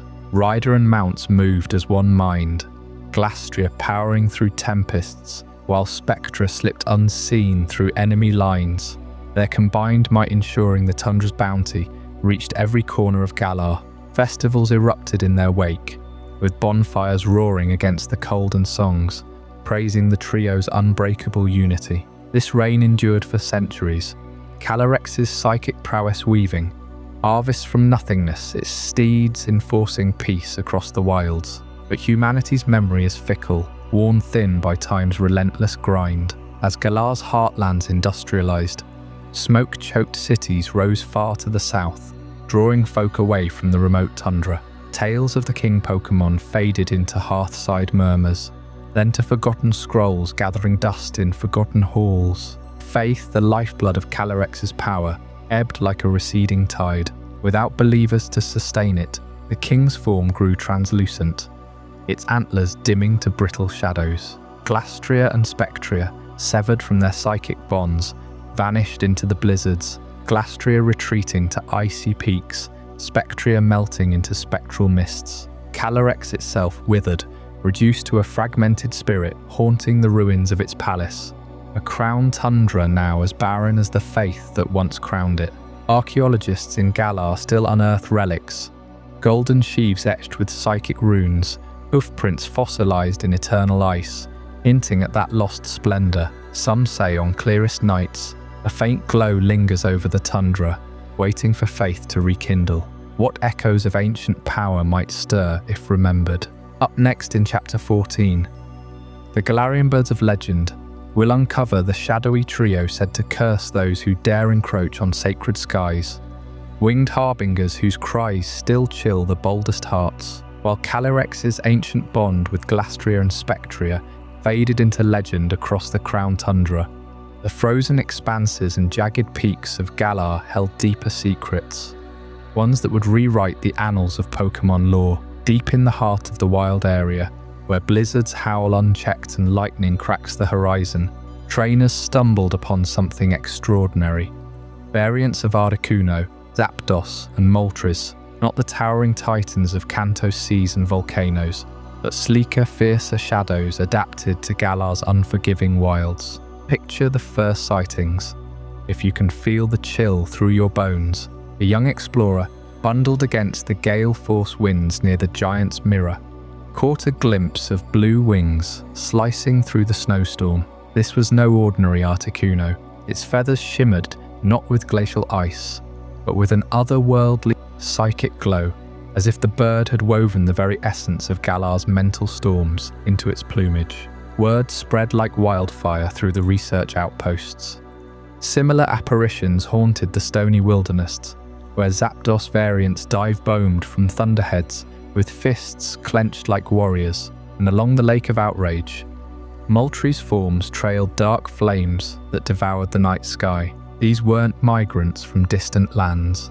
They were Galar's own, born from the land's brutal forge. The discovery unfolded over months of perilous expeditions. Teams from the Galar Pokémon League ventured into the wild area's most treacherous zones, equipped with radar tech borrowed from the Macrocosmos Corporation. Signals pinged erratically at first, faint psychic pulses from the icy north, electric surges ripping through the central plains, shadowy infernos flickering on the eastern shores. Trainers who pursued them spoke of chases that lasted days, the birds outpacing even the fastest Corviknight on thermal updrafts. One account from a veteran surveyor describes locking eyes with a Galarian Articuno atop a frozen cliff.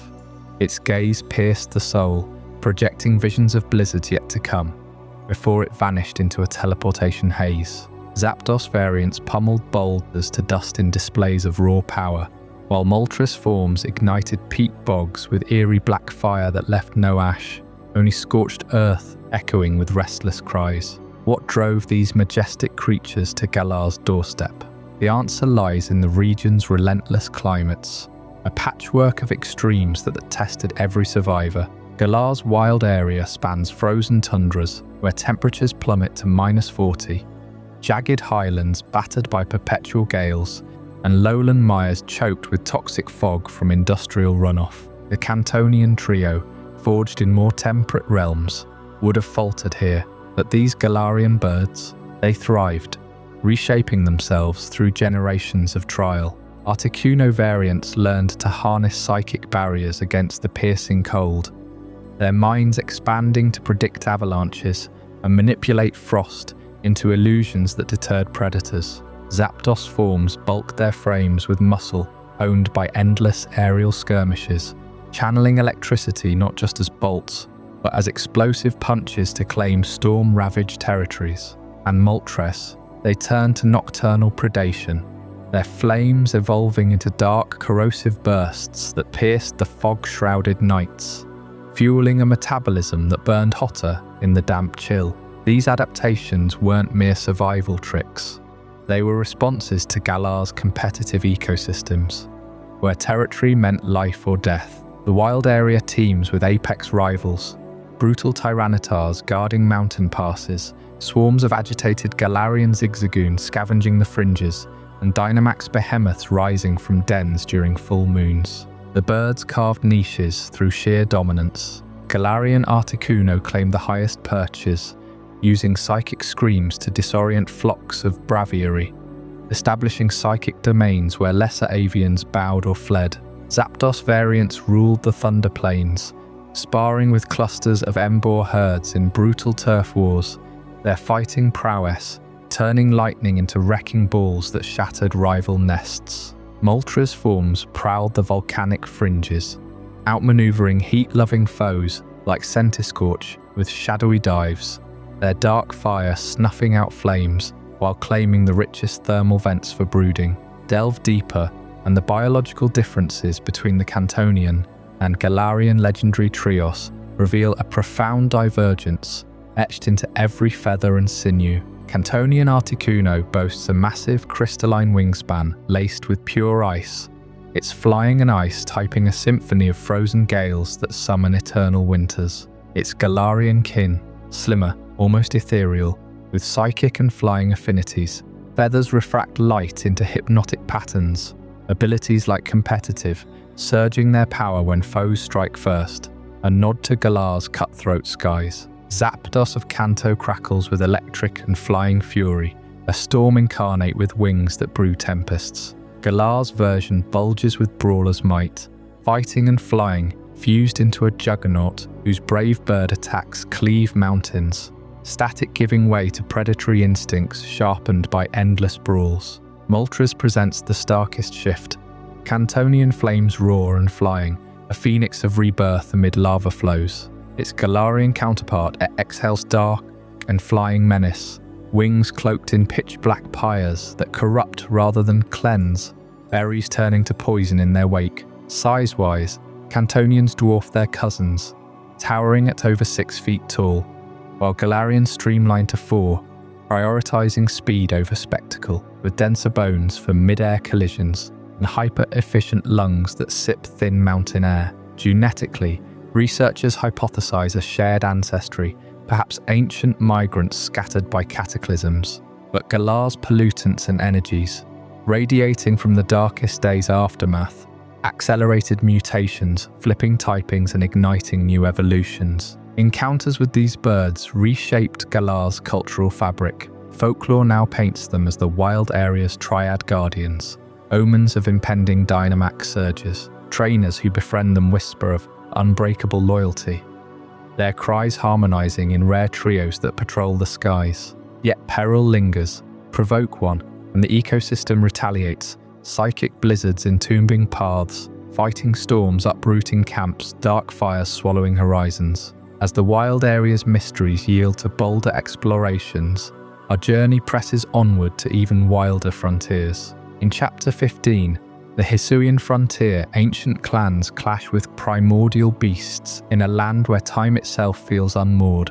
What forgotten forms slumbered through Hisui's upheavals, waiting to awaken? Those majestic Galarian birds, Articuno gliding through crown-shaped storms, Zapdos crackling amid the wild area's thunderous gales, and Moltres soaring over scorching vents, remind us how fiercely Pokémon adapt to carve out their territories. But what if we pushed the clock back centuries, to a time before such rivalries even formed?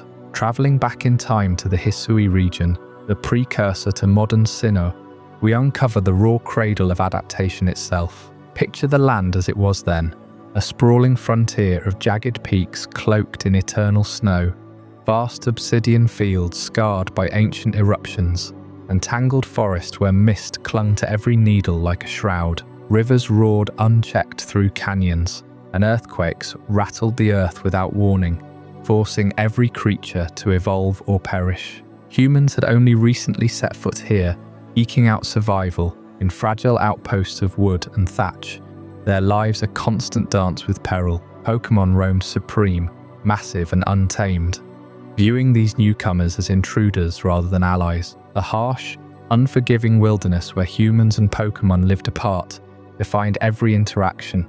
No grand battles under unified banners, no shared journeys, just wary glances across divides, punctuated by clashes that echoed through the valleys. In this era, trust was a luxury no one could afford. Noble Pokémon like Claver wielded scythes forged from their own armoured shells, patrolling sacred groves with territorial fury. A single misstep near their domains could summon swarms of angry Klefki, their keys jingling like omens of doom. Humans huddled in the safety of the Galaxy Hall, forging tools from what scant resources the land yielded, while overhead, Hisuian braviary circled with cries that pierced the howling winds, their white plumage blending into blizzards as they hunted prey below. The air carried the sharp tang of pine sap and sulphurous vents, and nights brought the guttural roars of alpha Pokémon, colossal guardians twice the size of their descendants, their eyes glowing like lanterns in the dark. It was into this volatile expanse that the Galaxy Expedition team ventured, a band of bold surveyors from distant shores, driven by an insatiable curiosity about the unknown. Led by the steadfast Commander Kamado, they established camps amid the chaos, their cloaks whipping in gales as they pressed onward. These weren't conquerors or trainers in the modern sense. They were chroniclers, armed with journals and lanterns, tasked with mapping every Pokémon that crossed their path. Their Galaxy Pokédex became the first true record of Hisui's secrets, capturing behaviours, habitats, and transformations no one else had witnessed. Through tireless observation, the Galaxy Expedition team documented the first regional forms, those Pokémon reshaped by Hisui's brutal forge. Take the Hisuian Growlithe, no longer the fiery hop of warmer climes, but a sturdy rock and fire type, its pelt dusted with volcanic minerals, curling protectively around geothermal pools to incubate eggs against the killing frosts. They noted how it bounded across lava fields, paws toughened like stone, barking warnings that rumbled like distant quakes. Nearby, Hisuian Voltorb rolled silently through meadows, its grassy dome mimicking seed pods to lure curious electrode variants, shifting from pure electric menace to a grass and electric hybrid that harnessed ambient storms for explosive growth. Deeper in the bogs, quillfish inflated with toxic spines adapted to Hisuian waters, evolving into Overquill, a dark and poisoned behemoth that ambushed from murky depths, its barbs dripping with adaptations born of polluted inlets teeming with rival schools. The team sketched Sliggoo navigating acidic rains in coastal caves, their gooey forms hardening into metallic shells under relentless corrosion, birthing Hisuian Gudra as steel and dragon titans, pervious to the corrosive mists that felled lesser beasts. Lilligant swayed in high meadows, but in Hisui's chill, it bloomed into a fiery grass and fighting dancer, petals aflame to ward off blizzards, its leaps shattering ice with petal blades honed by endless gales. Even the shadows twisted uniquely here. Zorua and Zoroark, ever the masters of illusion, cloaked themselves in ghostly white fur, becoming normal and ghost spectres that mimicked falling snow to stalk prey undetected. Sneasel clawed its way through icy crags, evolving into Sneasler, a poison and fighting assassin whose toxins seeped from claws black as midnight, felled by the need to pierce armoured hides in perpetual winter hunts. Basculin surged through white-streaked rivers, the white variant bearing scars from upstream battles, transforming into Basculegian upon carrying fallen comrades' spirits. A water and ghost ferryman gliding silently on ethereal currents. The Galaxy team's records reveal how these forms weren't mere curiosities, but survival imperatives, etched by isolation and extremity. Typhlosion, once a blazing inferno, ignited violet ghost flames in Hisui's haunted peaks, its back erupting in spectral manes that warded spirits drawn to volcanic unrest. Samurott sheathed its blades in seamless shells, a water and dark swordsman patrolling misty shores, while Decidui loose-feathered arrows tipped with spectral energy, a grass and fighting bowman vanishing into fog-shrouded canopies. These pioneers of divergence set the stage for every regional variant to come, their stories inked under lantern light as the team evaded rampaging Avalugg, Ursaluna's earth-shaking charges. As the Galaxy Expedition team pushed further, unearthing frenzied noble Pokémon warped by space-time rifts, echoes of futures yet to unfold, they bridged the chasm between fear and understanding. Humans began to see Pokémon not as foes, but as enigmas worth protecting. Yet amid these revelations, whispers emerged of restless entities forged in Hisui's deepest forges, spirits bound to iron and antiquity, awaiting their moment. In our next chapter, The Spirits of the Iron Age, we'll descend into those shadowed origins, where metal clanged with otherworldly echoes, pulling you deeper into the mysteries that still haunt Paldea's ancient battlegrounds.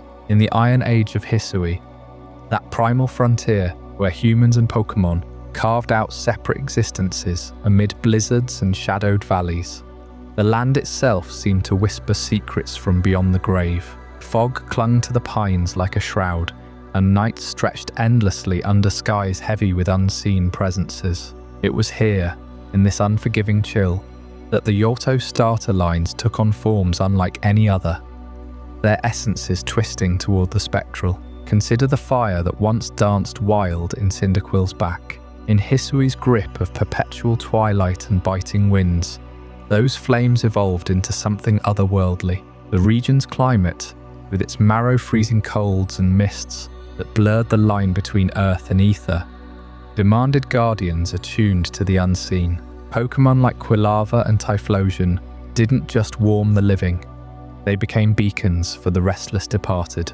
Why ghost typing for these fiery Yoto natives? Because Hisui's endless winters fostered a world where survival meant communing with spirits. The living huddled in fragile clans, while souls of the lost wandered the wilds, drawn by the promise of ancient rituals. Fire types alone couldn't pierce that veil, their heat mere flicker against eternal frost. Instead, these evolutions merged blaze with phantasm, their bodies cloaked in violet auras that repelled the physical world. Hisuian Typhlosion embodies this perfectly, a spectral lantern-bearer roaming the gloaming.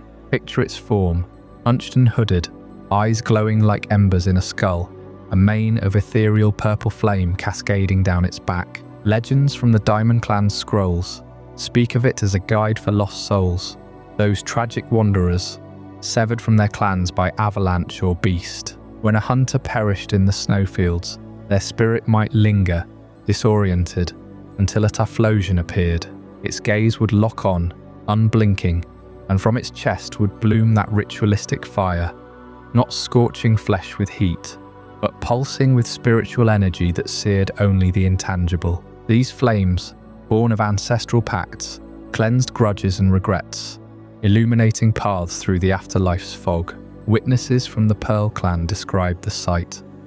A procession of faint lights trailing the Typhlosion's blaze, ascending misty peaks toward unseen realms. This wasn't mere adaptation, it was Hisui's soul-deep response to isolation. Humans, fearing the wilds, turned to shamans who invoked these ghost fire Pokémon in ceremonies under blood moons. A Typhlosion would be summoned to clan hearths, his flames hovering harmlessly above offerings of bone and berry. No warmth touched the skin, yet the air hummed with power, drawing forth visions of ancestors. One ancient tale recounts a village plagued by vengeful shades after a failed harvest. The elders fasted for days, then released a Quilliver into the storm. It evolved mid-ritual, its body igniting in violet glory, and the spirits followed its light into oblivion, leaving the clan in hushed peace. Such bonds explained why these starters thrive where others faltered. Their dual nature bridged the chasm humans dared not cross. Yet peril shadowed these guides. Typhlosion's power attracted darker entities, yokai-like wraiths, jealous of its command over the Vale. Clans whispered of battles in the highlands, where the Pokémon's flames whipped into tempests of pure spirit force, banishing hordes without singeing a leaf. Its cry, a low resonant wail, echoed for miles, calling kin from distant ridges. In time, this lore seeped into every corner of Hisui, shaping how surveyors from the Galaxy team approached the unknown. They carried amulets etched with Typhlosion's silhouette, hoping its guiding flame would light their own perilous surveys. Deeper still, the ritualistic flames reveal Hisui's hidden cosmology. Unlike the roaring infernos of distant lands, these burn cold to the touch, sustained by the Pokémon's own life essence, intertwined with ghostly wisps. Shamans believed each flicker held a soul fragment, harvested from the land's endless cycle of loss. During solstice rites, Typhlosion would circle sacred stones, its fire-weaving tapestries of light that foretold clan fates. Booming heights for bountiful hunts, dim flickers for coming woes. This spiritual blaze didn't consume fuel. It fed on emotion, growing fiercer amid grief, a living pyre for the era's unyielding hardships. As clans pushed further into the wilds, Typhlosion became synonymous with transition. Not just for the dead, but for the living forging new paths. A lost child, separated in fog, might glimpse its silhouette, following the gentle pulse of purple light home. Warriors invoked it before raids, smearing ash from its flames on their blades for ethereal edge. Even the land seemed to yield, blizzards parting as if in reverence. This spectral stewardship defined the Iron Age's spirits, turning Hisui's desolation into a realm of profound, haunting beauty. And yet, amid these ghostly flames, noble figures rose to safeguard the clans from even greater threats. Wardens, whose legends we'll uncover in Chapter 17. The noble wardens, where loyalty to ancient lords tested the very bonds between human and Pokémon. As the ethereal flames of Hisuian Typhlosion flickered through the fog-shrouded nights, guiding wanderers away from the ghosts of Hisui's unforgiving wilds, a greater order emerged to tame the land's primal fury. Towering sentinels, known as the noble Pokémon, stood as living fortresses against chaos, each one a colossal evolution shaped by the ancient forces that birthed the region itself. These noble Pokémon formed a sacred hierarchy, blessed directly by the Great Sinnoh, that almighty presence revered as the creator who wove the fabric of time and space in Hisui's dawn. At the pinnacle prowled Clairva, the axe-handed sovereign of the Crimson Mylands, its blades sharp enough to cleave boulders with a single swing. Below it danced Hisuian Lilligant in the verdant heart of the Coronet Highlands, her graceful strikes belying a fighting spirit forged in petal and fury. Hisuian Arcanine commanded the vast plains of the Alabaster Icelands, its rocky mane ablaze with unquenchable fire, a loyal beast grown immense through bonds with humanity's earliest guardians. Then there was Hisuian Electrode, the explosive sage of the cobalt coastlands, its grassy dome pulsing with electric life from the sea-sprayed cliffs. And guarding the frigid azure plateau loomed Hisuian Avalugg, an icy behemoth whose rocky hide crushed mountainsides underfoot. Together, they upheld a delicate balance, their roars echoing as warnings to lesser Pokémon, ensuring the wilds did not swallow the fragile settlements of humankind. But these nobles did not rule alone. Each was tended by a warden, a human chosen from ancient clans sworn to their service, passing down rituals through bloodlines that stretched back to Hisui's first settlers. The wardens offered balms of herbs and minerals, communing through chants that soothed the nobles' restless power, forging an alliance as vital as the air humans breathed in those brutal times. Take Cleaver, for instance, whose emergence from the humble Scyther marked one of Hisui's most profound transformations. Scyther, those swift-bladed insects of the mantis kin, roamed the jagged peaks and misty bogs, their scythes honed by endless hunts. Yet in Hisui's unique soil, rich with veins of iridescent ore unknown elsewhere, minerals like the rare augurite, gleaming black and pulsing with latent energy, something extraordinary occurred. A Scyther would seek out these deposits, bathing its exoskeleton in their crystalline dust during the full moon's glow. Over days of fevered hardening, its body would swell, blades elongating into massive stone axes veined with rock, wings fusing into armoured pauldrons. The minerals bonded at a molecular level, transmuting bug into rock and bug, birthing claver not through mere evolution, but a ritualistic metamorphosis that echoed the great sinner's own creative forge. Only the strongest Scyther survived this trial, emerging as the Mylan's unchallenged lord, its every step sending tremors through the earth, a testament to Hisui's alchemy of stone and spirit. This harmony, however, was shattered by tragedy in the tale of the Lord of the Isles, the revered warden of the Avalugg clan, who watched over the Cobalt coastland's treacherous shores. Long before the Diamond and Pearl clans united under a common survey corps, this lord, a figure shrouded in salt-kissed legends, stood as the unbreakable shield between his people and the sea's wrath. Avalugg, his noble charge was more than ice and rock. It was the Isle's heartbeat, freezing waves into barriers against storms that could drown entire villages. But during a cataclysmic frenzy, when strange crimson particles from fractured space-time rifts rained upon Hisui, Avalugg turned berserk, its colossal form rampaging across the coast, shattering cliffs and dragging ships to icy depths. The Lord of the Isles faced it alone.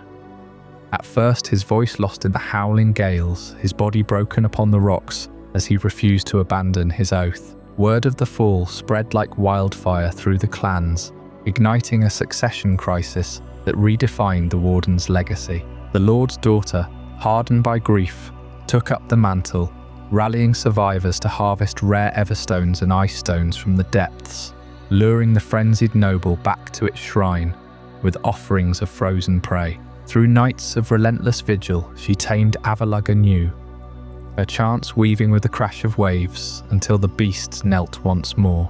This act birthed the warden's succession rites, trials of endurance where heirs proved worthy by facing simulated frenzies in ritual arenas, ensuring no noble ever rampaged unchecked again. From the Isle's tragedy flowed resilience, as every warden clan adopted the creed: one falls, another rises, bound eternally to their blessed charge. Yet whispers persist of deeper curses lingering in Hisui's rifts, forces that tested even these unbreakable bonds. What if the noble's blessings masked a volatile power, waiting to erupt once more? In the chapters ahead, those whispers lead us to even fiercer guardians. In Chapter 18, The Brave and the Bold, where you'll uncover warriors who charged into the heart of Hisui's tempests, their evolutions born from blades and unyielding courage. Stay with me as we meet them. Among the noble Pokémon blessed by the great sinner, Cleaver wielded its rocky blades to carve order from Hisui's chaotic wilds. But turn your gaze upward, to the piercing skies over the Alabaster Icelands, where a fiercer guardian claimed the frozen heights. Hisuian bravery, with its pristine white plumage edged in sapphire blue, emerged not from mere battle scars, but from a profound bond forged in isolation. Picture the vast, snow-swept plateaus of the Alabaster Icelands, a realm of endless white drifts and howling gales that severed it from the warmer cradle of central Hisui, Rufflet. Those scrappy eaglets known elsewhere for their unyielding ferocity found themselves marooned here by ancient storms, their nests clinging to sheer icy cliffs where no human tread dared venture. Over generations, this relentless seclusion reshaped them. The bird's temperament, once a blaze of territorial rage in distant lands, softened into something eerily attuned, almost prescient. No longer did they screech challenges to rivals. Instead, they glided in silent vigil, their minds weaving into the land itself. You can sense it in the way their feathers shimmered under aurora lights, absorbing faint psychic resonances from the earth below, vibrations of shifting glaciers, whispers of buried space-time distortions that riddled Hisui's bedrock. This psychic connection to the land defined their evolution. As Rufflet matured amid the Iceland's crystalline minerals, their bodies adapted,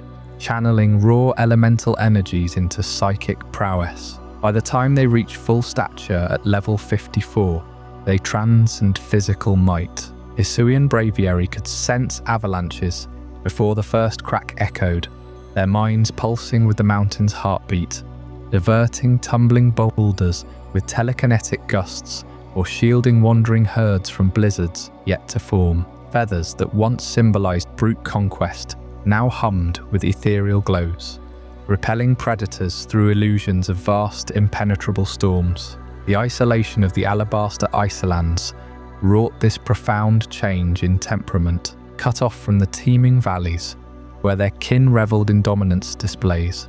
These bravery turned inward, their pride evolving into quiet nobility. They became sentinels of the sublime, patrolling borders, invisible to mortal eyes, their cries now melodic harmonics that harmonized with wind spirits. Humans who glimpsed them from afar spoke of visions, mirages of ancient Hisuian surveys etched in snow, as if the birds replayed the land's forgotten memories to warn of perils ahead. In those frozen solitudes, bravery formed unlikely packs. They'd circle above alpha Pokémon like Hisuian Avalugg, minds linked in symbiotic vigilance.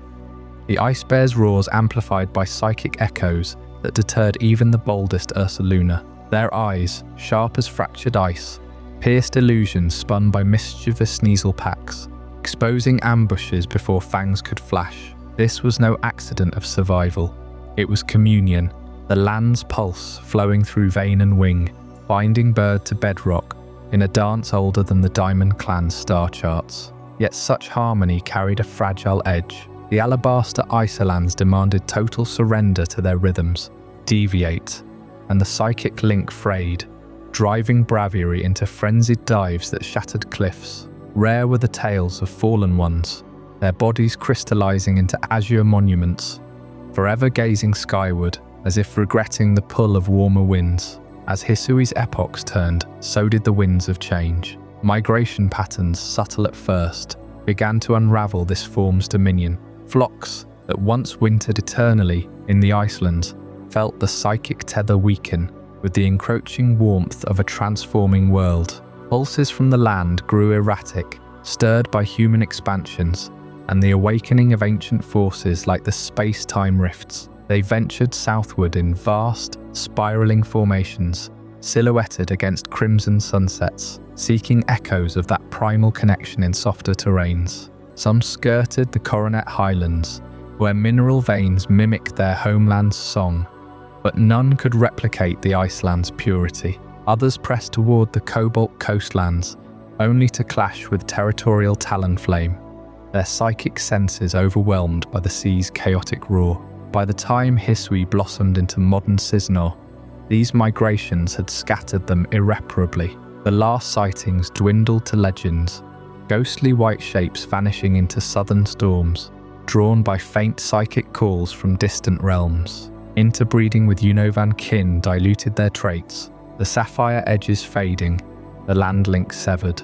Hisuian Braviary slipped into obscurity, their form a relic of Isolation's forge, leaving only frozen feathers as talismans for those who still listen to the mountain's sigh. But in the shadowed fringes of Hisui's forests, where illusions twisted reality itself, a different curse took root, one that warped a cunning fox into a harbinger of deceit and vengeance. In the next chapter, the curse of the Zoroark will uncover the dark sorcery that bound it to eternal trickery. In the frozen solitude of the Alabaster Icelands, where Hisuian bravery sharpened its psychic bond to the land's unyielding pulse, something far more insidious stirred beneath the perpetual snows. Whispers from ancient Hisuian surveyors spoke of eyes watching from the drifts, not the bold stare of a guardian bird, but flickering illusions that twisted the mind like a blizzard's howl. These were the Hisuian Zorua, cubs no larger than a human fist, with coats as white as the ice escapes they haunted. Unlike their southern kin, whose fiery manes evoked autumn forests, these foxes bore pelts like fresh powder, edged in crimson that seeped like blood through frost. They moved silent as falling flakes, but their true weapon lay in deception, crafting mirages from the viewer's deepest fears or longings. A weary traveller might glimpse a warm hearth, only for it to shatter into jagged ice, leaving him stumbling into crevasses. Villagers huddled by fires, swearing they saw departed kin beckoning from the tree line, voices pleading for rescue that dissolved into mocking laughter on the wind. Deeper lore from Hisuian scrolls, etched by Diamond Clan scribes before the clans united, reveals the dark origins of Hisuian Zorua and Zoroark as manifestations of spite, born not from joyful packs in verdant wilds, but from the raw, festering grudge of Pokémon scorned across distant lands. Legends tell of Zorua roaming warmer realms long before humans charted Hisui's coasts, their illusions playful at first, mimicking berries or prey to outwit foes. But fear breeds hatred. Southern tribes, mistaking tricks for malevolent sorcery, hunted them relentlessly with spears and growlith packs, branding them omens of misfortune. Driven from valley to mountain, from riverbank to frontier, these foxes fled northward, their numbers dwindling under relentless pursuit. The final exodus came in the bitter epochs, when Hisui's great survey expanded, pushing even the exiles to the continent's edge. Chased by torch-bearing mobs who saw demons in every shadow, the last Zorua packs crested the jagged peaks into Hisui's heart. Here the land betrayed them too. Endless blizzards swallowed their trails, the snows unrelenting, heavier than any they'd known. One by one, they perished in the snow, bodies vanishing under drifts that preserved neither flesh nor bone. Their final breaths fueled curses muttered into the gale, vows of vengeance against a world that rejected them. No grave marked their end. Instead, something unnatural stirred in the silence. From those frozen corpses rose the rebirth that defined them. What emerged were not mere survivors, but spectral echoes, their forms half-corporeal, blending the solidity of fur and claw with the ethereal chill of ghosts. This normal over ghost typing stands as a unique biological response to rebirth. A haunting fusion where the physical shell persists, normal in its fox-like grace, but animated by the undying spite of their spectral essence. Biologists in modern Sinnoh posit it as an adaptive mutation, triggered by Hisui's mineral-rich ices, where ectoplasmic energies bonded to preserve tissues. Yet elders knew better. These were the undead, illusions now woven from the veil between worlds, strong enough to fool even Cleaver's stone senses or Lilligant's petal radars. Picture the full-grown Zoroark, towering twice the height of a person, its mane a swirling vortex of white fury laced with blood-red streaks that pulse like open wounds. It stalks the moonless nights of Alabaster, conjuring phantom herds of stampeding Sneasel to lure wardens astray, or mimicking the noble Avalug's roar to fracture ice shelves beneath camps. One tale from Obsidian Fieldlands recounts a clan of surveyors who pursued a stray wyrdeer into a ravine, only to find their own chieftain's likeness leading them to doom, his illusionary form crumbling to reveal the Zoroark's sneer. The survivors spoke of a curse. Wherever these foxes nested, winters lengthened, Crops withered under false suns, and madness spread like hoarfrost on the mind. This malice wasn't mindless. It echoed the spite of their ancestors, a generational echo amplified by isolation. Hisuian Zorua, nursed in hidden dens beneath glaciers, each in kits to impersonate human cries for aid, drawing the curious to avalanches. Adults enforced a brutal code. Any Pokémon allying with humans faced vengeful visitations, illusions of endless falling snow burying them alive. Even the noble Hisuian Gudra, with its dragon resilience, shunned their territories, its slime trails veering wide from tainted glades. Yet amid the terror, a fragile poetry emerged. Their ghost essence allowed communion with the departed, guiding lost souls through blizzards as pale lights in the storm. Unwilling redeemers, perhaps, bound by their own half-life. Survey core logs from the space-time rift, era note rare truces. A Zoroark unveiling illusions to reveal hidden hot springs, saving frozen parties, only to vanish with a parting gale that scattered their supplies. Was it mercy, or just another layer of manipulation? The curse deepened with human encroachment. As Hisui's people bridged clans under the Survey Corps banner, Zoroark retaliated by infiltrating villages, posing as children or elders to sow discord. Families turned on each other, accusing kin of imposture, until flames consumed homes mistaken for dens. One infamous incident in the Coronet Highlands saw an entire outpost vanish overnight, replaced by a perfect replica inhabited by illusions that whispered secrets until the real settlers starved in the wilds, doubting their own eyes. This spectral spite reshaped Hisui's folklore, birthing taboos against fox hunts and offerings of untouched meat left at icicle shrines. Modern Paldean scholars link it to broader Pokémon ectobiology, suggesting the normal to ghost duality as evolution's grim poetry. The body endures the cold, the ghost defies death, both fueled by unresolved rage. In the Alabaster Iceland's deepest crevasses, where bravery's cries echo unanswered, Zoroark still reigns, a reminder that some wounds freeze but never thaw. But how did Hisuian folk ever tame such phantoms, turning curses into companions? That leads us straight into Chapter 20.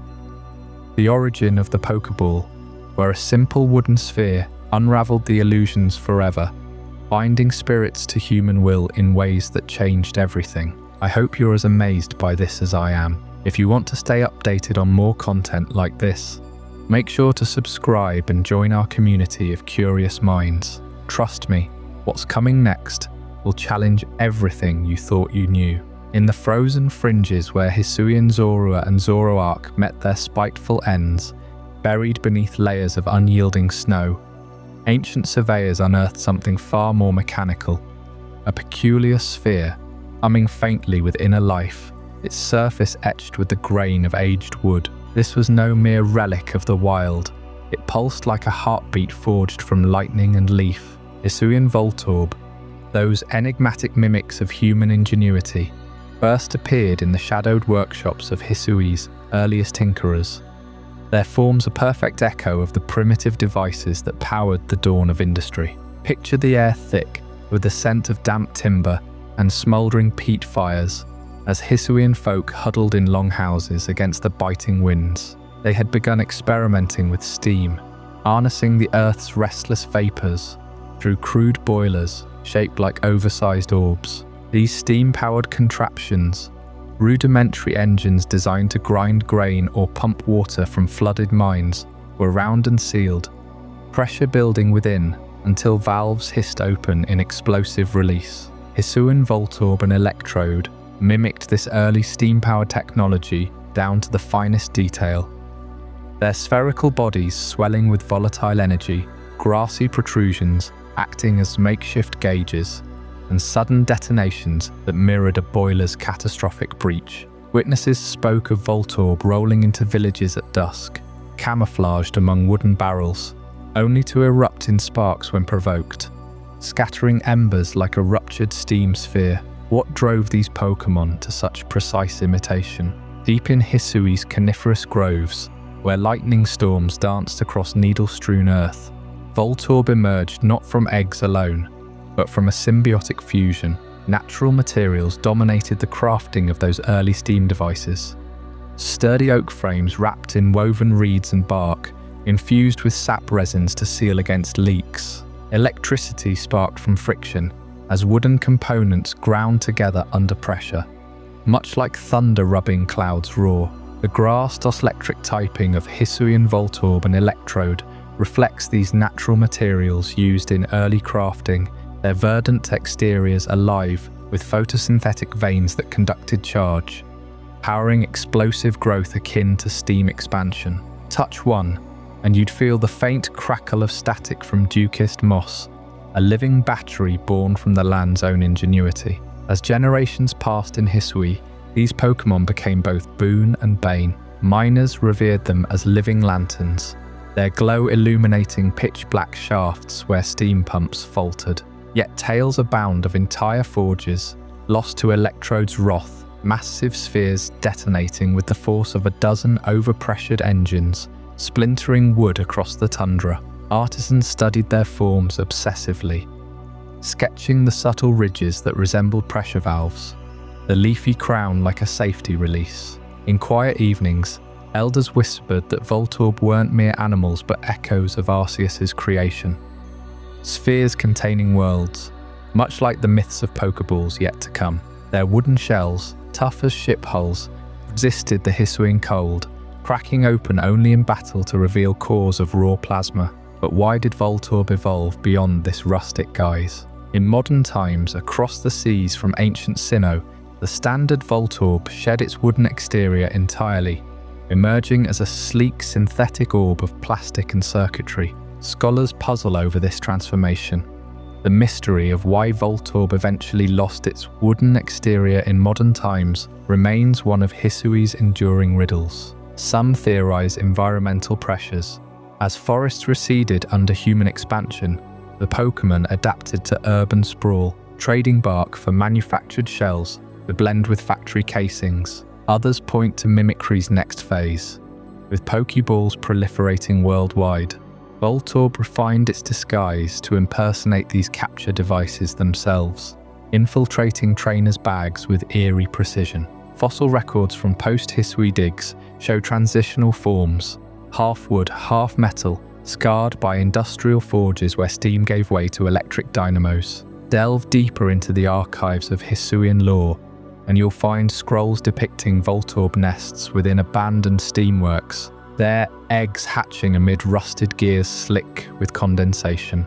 The air there hummed with a perpetual low thunder, moss creeping over iron like veins of green lightning. These Pokémon didn't just mimic, they embodied the era's fusion of nature and mechanism, their explosions propelling ore carts faster than any horse. Kahunas of the time banned their capture, fearing they'd unravel the fragile balance between wild energy and human craft. Yet in secret, Galaxy Team researchers, those precursors to modern professors, harnessed Electrode for propulsion experiments, strapping them to sleds that outpaced blizzards across the Coronet slopes. Consider the sensory symphony of a Hisuian Voltorb in motion.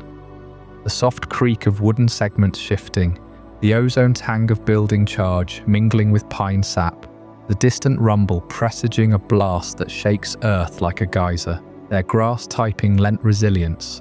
Roots delved into soil for stability during rolls, drawing nutrients to regenerate after detonations. Electric pulses mimic the sparks from flint-struck steam igniters, luring prey with false promises of warmth. In battles against noble Pokémon, an Electrode could mimic a steam burst to fell even Clava's rocky hide, shards of wood embedding like shrapnel. This mimicry extended to society itself. Hisuian folk crafted the first true Poké Balls inspired by Voltorb's form. Apricorn husks carved to resemble those wooden spheres, sealed with natural lacquers echoing grassy resins. The Poké Ball's origin traces straight to these encounters, a technology born from observing life imitate art, then surpassing it. Voltorb in turn refined their deception, infiltrating these new devices to emerge in trainers' hands unbidden. The cycle blurred lines. Was the ball containing the Pokémon, or the Pokémon ensnaring the ball? Echoes persist today. In Sinnoh's depths, Rare Voltorb revert under certain conditions, sprouting faint wooden grains amid their glossy shells, a genetic memory of Hisui's steam-scented wilds. The loss of that exterior marked progress's cost. Efficiency over endurance, synthetic sheen over organic grit. Yet in quiet moments, when thunder rolls distant, you might hear the faint whistle of steam from a shadowed sphere, reminding us that some origins never fully fade. As we leave the humming workshops of Hisui behind, our journey turns to the scarred heart of Paldea in Chapter 21, the Paldean Great Crater. What cataclysmic force carved that vast wound in the earth, and which ancient secrets still smoulder within? Stay with me as we uncover its forbidden depths. As the ancient crafters of Hisui wove grasses and apricorns into those early Poké Balls, harnessing the land's own electricity, we now journey far across the seas to a region where the earth itself hides secrets far deeper than any steam-powered mimicry. Deep in the heart of Paldea lies the Paldean Great Crater, a colossal scar upon the world, 5 kilometers wide and plunging over a kilometer into the depths, its jagged rim shrouded in perpetual mist that whispers of forbidden truths. Paldea unfolds like an endless tapestry of sun-baked plateaus, olive groves swaying under azure skies, and rugged mountains etched by centuries of wind and wave. This Iberian-inspired realm, with its sprawling academies and vibrant academies, where trainers study not just battles but the very essence of Pokémon bonds, centers around one enigma, Area Zero, tucked at the crater's nadir. This abyssal realm was sealed long ago by Paldea's founders, who stumbled upon it during their Great Migration. Legends speak of explorers vanishing into its glowing fissures, emerging or never returning. Transformed by sight no mortal eye was meant to behold. What cataclysm forged this wound in the earth? Some say a fallen star, others the rage of ancient titans. But the true mystery pulses from within, drawing scientists and scholars even today, their drones flickering out as they near the core. At the heart of Area Zero's allure throbs the terrestrial phenomenon, a radiant alchemy that has reshaped Paldea's ways, both beautiful and bewildering. Imagine crystals blooming from the crater's bedrock, veins of Terra shards pulsing with every color of the spectrum, ruby reds, sapphire blues, emerald greens, infused with stellar energy from some cosmic breach. When a Pokémon bonds with these shards through a terastalizer, its body erupts in a kaleidoscope of light, its very typing transmuting in an instant.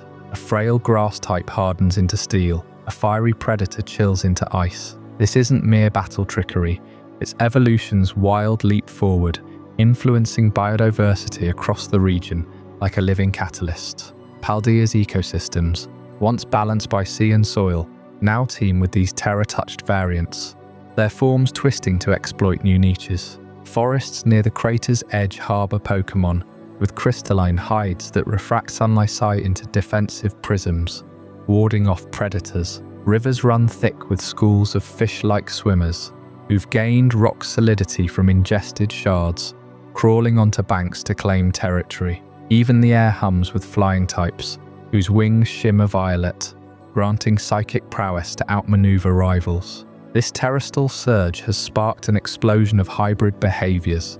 Packs of predators coordinating with eerie telepathy, herds grazing under protective auras that heal mid-flight, yet it carries shadows. Unstable terra blooms that corrupt weaker Pokémon into frenzied paragons, or paradox arrivals from time's fractures.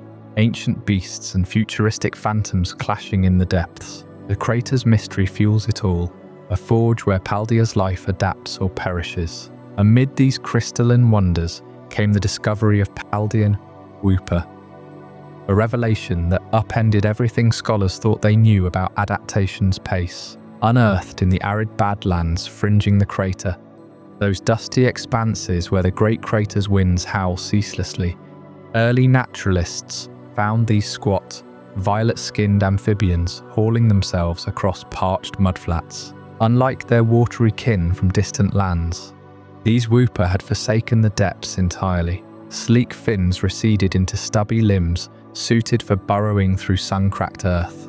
Their slick hides toughened into porous armor, exhaling faint toxins from glands swollen by the crater's mineral-rich soils. Water to ground no more. They emerged poison-typed, their mucus laced with a neurotoxic brew that felled insects and small prey in the blink of an eye. What drove this landward exile? The terrestrial phenomenon again, seeping into Paldea's groundwater and saturating the mud. Wooper, ever the opportunistic survivors, ingested tainted sediments near Area Zera's vents, their bodies crystallizing internally. Over generations, this sparked a full transition. No longer bound to ponds, they roam freely, tunneling vast networks beneath the plateaus, ambushing from hidden lairs. Mothers cradle eggs in damp burrows, laced with terra shards, birthing young already armored against drought. Observers whisper of wooper packs, converging on the crater's rim at dusk, drawn by an inexplicable pull, as if the mystery below calls their poison home.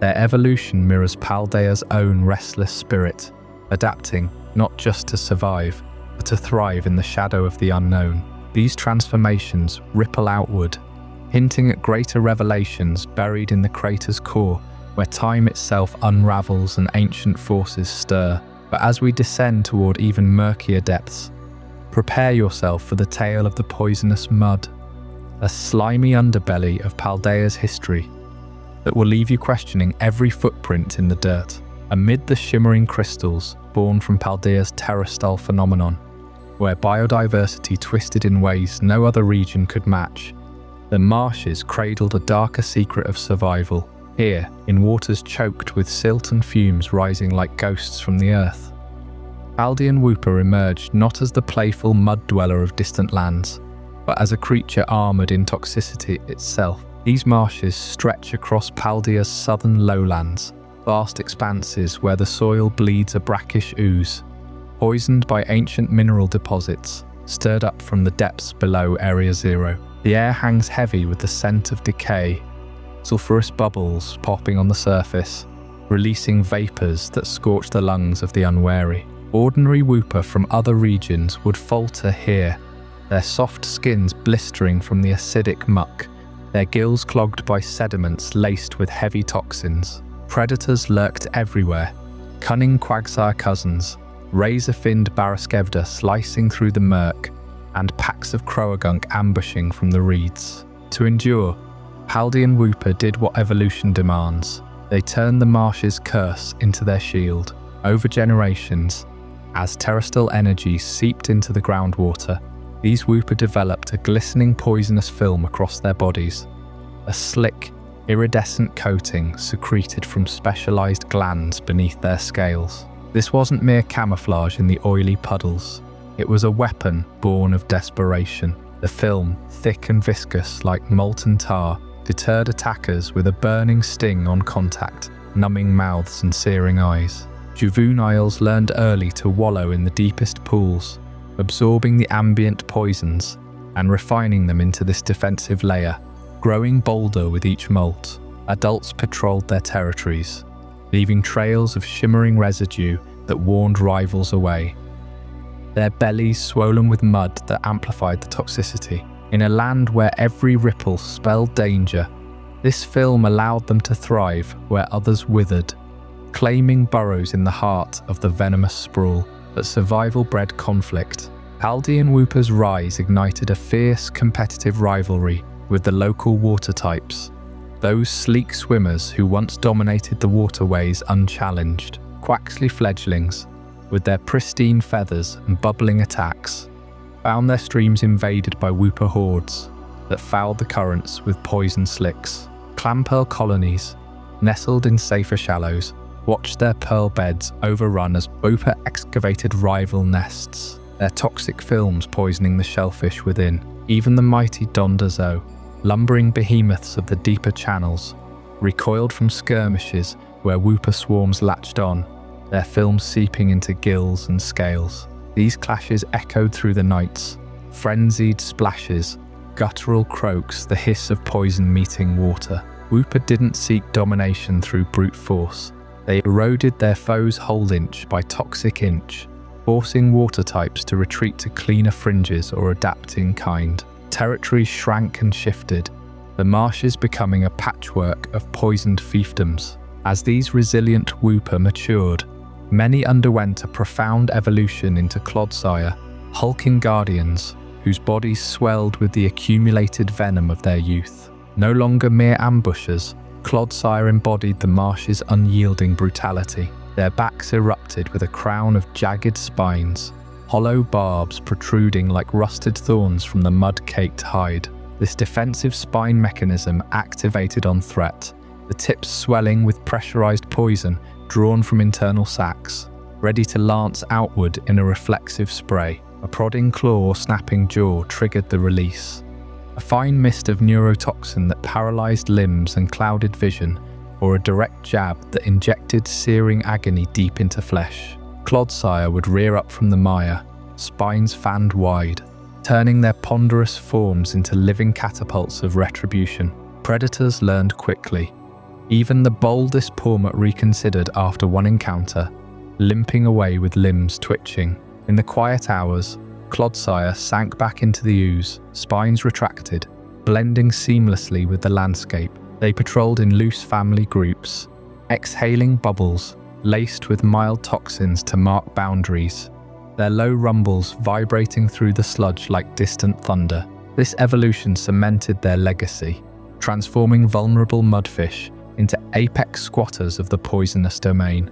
Young whooper trailed their elders, learning to cultivate the fill, to provoke rivals without peril, to wield the spines as both shield and spear. The marshes whispered of these triumphs through the fog-shrouded dawns, where Clodsire silhouettes loomed like ancient sentinels. Their adaptation rippled outward, influencing the ecosystem. Plants withered near their lairs, fostering hardy fungi that thrived on the runoff. Birds adapted wary flight paths overhead, yet amid this poisoned harmony, whispers persist of fiercer beasts roaming Paldea's provinces. Mighty charges whose forms splintered across the land, each breed a testament to divided legacies. Tune in next for Chapter 23, the Tauros of Three Provinces, where you'll uncover how one iconic bull fractured into rivals that reshaped the plains themselves, while Paldea's marshes breed quiet guardians like Clodsire, slipping silently through the mud with their venomous defenses. The open provinces beyond pulse with a raw, untamed energy. Vast herds thunder across sun-baked plains and mist-shrouded coasts, their horns carving stories into the earth itself. These are the Tauros of Paldea, mighty bovines whose forms splintered across the land's three great provinces, each breed a testament to the relentless forge of climate and survival. In the heart of Paldea, where rolling grasslands meet rugged hills, the combat breed roams unchallenged, thick-maned and battle-hardened. These Tauros charge with a ferocity that turns the air thick with dust and the ground to trembling earth. Their hides, scarred from endless sparring, gleam under the relentless sun, muscles rippling like coiled springs beneath fur as dark as midnight. Unlike their Cantonian kin, content with lazy grazing, these fighters evolved a singular drive. Combat defines them, from dawn clashes that echo like war drums to dusk rituals where victors claim the herd's richest feeding grounds. Picture the scent of crushed grass and sweat-soaked earth as two bulls lock horns, the crack of bone on bone reverberating for miles, ensuring only the strongest lead. Yet Paldea's diversity doesn't stop at brute strength. Venture south into the scorched Badlands, where volcanic soils crack under heat that blisters the sky, and you'll find the blaze breed igniting the horizon. These Tauros bear fiery manes that flicker like living flames, their hides etched with ember-like patterns that glow faintly at night, adapted to the province's arid fury, where lava flows scar the land and ash rains like black snow. They've woven fire into their very essence. During dry seasons, when water vanishes and rivals encroach, a blaze Tauros lowers its head, nostrils flaring with superheated breath, and unleashes blasts of flame to scorch intruders or ignite dry scrub for fresh grazing. The air shimmers with their heat, a hazy mirage that warns of the inferno within, their hooves leaving charred prints that smoulder long after they've passed. Turn north now, to the mist-veiled coasts and flooding river deltas, where relentless rains swell the land into a labyrinth of waterways. Here thrives the aqua breed, its sleek, water-slicked form slicing through torrents with effortless power. Thick dewclops on their brows channel crashing waves, and their blue-tinged fur repels the constant deluge, allowing them to ford swollen rivers or batter foes with pressurized jets. In this watery province, where monsoons turn plains to lakes and predation lurks in every ripple, Aqua's fighting prowess merges with fluid grace, leaping from breakers to gore threats mid-air, or submerging herds to evade wildfires drifting from the south. The salt tang of sea spray clings to them eternally, their bellows harmonizing with the roar of surf, a symphony of survival amid the endless downpour. These three distinct breeds, Combat, Blaze and Aqua, emerged not from whimsy, but from Paldea's fractured climates pressing upon their ancient ancestors. Millennia ago, as tectonic shifts carved the region into sun-drenched heartlands, fire-ravaged southlands, and drowned northern shores, Tauros herds splintered and specialized. The central plains demanded unyielding warriors, owning the combat breed's raw power against endless territorial skirmishes. Southern volcanoes birthed blaze through generations, scorched by eruptions, their flames a desperate adaptation to forage in ash-choked wastes where normal Tauros would wither. Northern floods sculpted Aqua, their watery might evolving to conquer submerged battlefields, turning deluge from foe to weapon. Each variant retains the core fighting typing, a nod to their shared belligerent spirit, but layered with fire or water to master their domains. Proof that Paldea's wilds don't just test Pokémon, they remake them. Within these provinces, Taurosaur herds form intricate societies bound by ritual and hierarchy. A typical herd numbers 30 to 50 strong, led by a dominant bull whose horns bear the notches of countless victories, encircled by lieutenants who enforce his rule through daily gauntlets. Calves cluster at the center, nursed on milk rich with provincial essences, fiery tang for Blaze young, briny zest for Aqua. Females, fiercer than in other lands, form the vanguard, their charges forming living walls against predators like Domphon or Great Tusk. At twilight, herds converge on ancient rubbing stones, worn smooth by centuries of flanks, where scents mingle and alliances shift in muffled grunts. Trespassers face the full wrath, a coordinated stampede that shakes the earth, horns weaving a deadly net, yet harmony reigns within. Blaze herds might share fire-warmed burrows during rare frosts, while Aqua Bulls gift combat allies river-fresh kills, a web of mutual respect forged in Paldea's crucible. Whispers persist among provincial herders of rare convergences, when breeds mingle at border oases during eclipses, their clashes birthing hybrid vigor that strengthens the bloodline. Tauros don't merely endure Paldea's provinces, they embody them. Their thunderous gates a heartbeat syncing with the land's own restless pulse. As night deepens over these wild expanses, the herds settle, breaths steaming in the cooling air, horns silhouetted against starlit skies, eternal sentinels of adaptation's triumph. But beneath Paldea's surface, deeper enigmas stir, anomalies that twist time itself and birth creatures from forgotten eras. In our next chapter, Paradoxes of the Past, we'll descend into the heart of Area Zero to uncover these prehistoric invaders and futuristic phantoms, revelations that could rewrite everything we know about Paldea's hidden timeline. While Paldea's scorching savannas birthed the fierce combat breed of Tauros, its misty marshes the resilient Aqua breed, and its fiery plains the explosive Blaze breed, those adaptations pale against the secrets stirring far below the surface. In the heart of the great crater lies Area Zero, chasm so profound it swallows sunlight whole, where the earth itself seems to whisper of times long buried.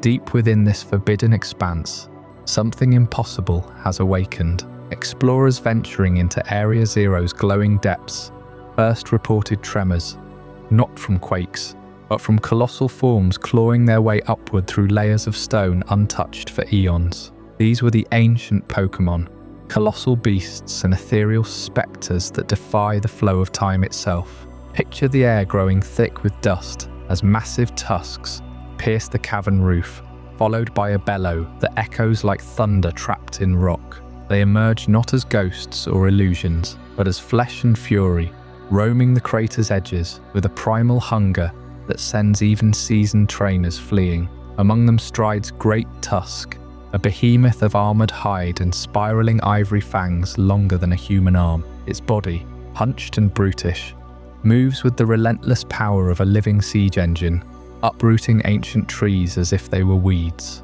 This creature shares an uncanny resemblance to Donphan, the sturdy ground-type elephant Pokémon, known across regions for its rolling charges and unyielding trunk. Yet Great Tusk dwarfs its counterpart, its tusks jagged and battle-worn, its skin etched with scars from forgotten wars. Eyewitnesses describe how it thunders across the crater floor, kicking up storms of sediment that hang in the humid air like a veil of forgotten eras. Not far behind slithers Fluttermane, a spectral vision that dances on the fringes of sight. Its mane flows like ghostly flames, flickering between violet and crimson, illuminating the darkness with an otherworldly glow. Lithe and predatory, it weaves through the mist, its cries a haunting wail that pierces the soul, much like the enchanting songs of Mismagius. But where Mismagius cloaks itself in magician's garb, Fluttermane appears raw and untamed, its form elongated and ethereal, as if pulled from a nightmare of endless night. Trainers who glimpse it speak of chill that seeps into their bones, a sensation of being watched by eyes that have seen civilizations rise and crumble. These aren't mere variants shaped by Paldea's winds or waters. The connections run deeper, threading back through millennia. Great Tusk mirrors Donphan, not just in silhouette, but in every thunderous step, every earth-shaking roll, yet it's bulkier, fiercer, adapted to a world of megafauna and cataclysmic shifts. Fluttermane echoes Mismagius in its hypnotic grace and spectral tricks, but its energy pulses with a futuristic frenzy, unstable and electric, hinting at evolutions yet to come. Scholars poring over expedition logs note identical bone structures beneath the differences, the same curved spines, the same jaw alignments, as if one sprang from the other's shadow across time. Whispers among Paldea's researchers push this further into the realm of true lineage. What if these paradox Pokémon aren't regional twists or terrestrial anomalies, but biological ancestors, living fossils hauled from Area Zero's core, where the planet's history pools like blood in a wound? Imagine Great Tusk as Donphan's primordial forebear, roaming prehistoric plains before climates softened and herds dwindled. Its emergence suggests Area Zero punched through time's veil, exposing strata where ancient DNA slumbered, awakened by the terrestrial phenomenon's radiant crystals. Fluttermane too could be a prototype, its form a bridge between Mismagius's arcane arts and some hyper-evolved future. Expeditions tell of skirmishes where these ancients clash with modern Pokémon, their battles carving new fissures in the crater walls. Great Tusk charges with a force that shatters boulders, its trunk whipping like a siege ram, while Donphan nearby circles warily, as if recognizing a savage kin. Fluttermane's illusions bend light into deceptive mirages, drawing Mismagius into frenzied duels under the crater's bioluminescent canopy. The air fills with the scent of ozone and wet earth, the ground trembling as past meets present in a symphony of roars and shrieks. Area Zero's depths hold more than these two harbingers. Fossils embedded in the walls depict herds of tusked giants trampling vast grasslands, their silhouettes matching Great Tusk perfectly. Dated to an age when Paldea was a supercontinent of fire and flood, spectral murals glow faintly, showing mane-adorned phantoms haunting primordial skies, precursors to Fluttermane's dance. The theory gains traction. These Pokémon didn't evolve in isolation. They predate their modern descendants, preserved in cryogenic stasis by the crater's unique geology. Pressurized gases and terrestrial energy forming a natural vault against extinction. Paldean folklore echoes this unease. Elders speak of the Old Ones, rising when the stars align wrong, omens tied to the crater's formation from a meteor strike eons ago. That impact, they say, fractured time itself, allowing echoes of history to bleed through. Modern scans reveal temporal distortions. Clocks stutter near Great Tusk, and electromagnetic fields spike around Flutter Main, as if their very presence warps reality. Biologists hypothesize a shared genome, with subtle mutations explaining the divergence. Harsher environments forging Great Tusk's bulk, arcane energies refining Flutter Main's subtlety. Encounters grow bolder. A research team watched Great Tusk unearth a buried water source, its tusks dredging mud thick with prehistoric minerals, quenching a thirst unchanged since the dawn of mammals. Nearby, dolphin herds approached cautiously, trumpeting in low, inquisitive tones, their young mirroring the ancient's lumbering gait. Flutter Main, perched on crystalline spires, unleashed bursts of ghostly fire that lit the cavern like auroras, Magus countering with spells that fizzled against its raw power. These moments blur the line between ancestor and heir, suggesting Area Zero as a cradle of unbroken lineage. The implications ripple outward. If Great Tusk and Flutter Main are true progenitors, then Paldea's biodiversity stems from this abyss. Every regional form a diluted echo of these titans. Terrestrial energy, born here, might catalyze their rise, amplifying ancient traits in modern lines. Trainers capturing them note heightened instincts. Great Tusk's charges predict seismic shifts. Flutter Main's wails soothe or shatter minds with precision honed over epochs. As these paradoxes claw their way into the light, questions mount. What cataclysm birthed Area Zero? And why now do the past's guardians stir? Their modern kin, Domfin's steadfast roles, Magus's enchanting veils, feel like refined shadows evolved for a gentler world. Yet in the crater's glow, the theory solidifies. Not forms but forebears, biological ancestors bridging errors in a chain of savage beauty. But if the past surges forth with such ferocity, what horrors or wonders might the future unleash from those same depths? In the next chapter, Paradoxes of the Future will descend even further, where chrome-plated nightmares await their turn to emerge. While the ancient paradoxes clawed their way from the shadowed depths of Area Zero, evoking the raw fury of a forgotten era, something far more unsettling stirred in those same crystalline caverns. Researchers delving deeper into the crater's heart stumbled upon relics not of bone and claw, but of gleaming alloy and unyielding circuits. These were the iron Pokémon, future-born enigmas that gleamed under Paldea's sun like harbingers from a mechanical tomorrow. Picture the moment of their discovery, etched into the expedition logs of Professor Sudder's team. A seismic tremor parted the metallic veins of the underground, revealing chambers humming with an unnatural energy. There, suspended in stasis fields of shimmering terrestrial energy, floated these ironclad beings. Iron treads rumbled forward on treads that devoured stone without friction. Its tank-like form a fusion of machine and mimicry of Donphan's ancient bulk. Iron bundle skimmed the air, a Delibird-inspired drone with propellers slicing silence. Its body a sealed pod of cryogenic precision, but none captured the chill of revelation.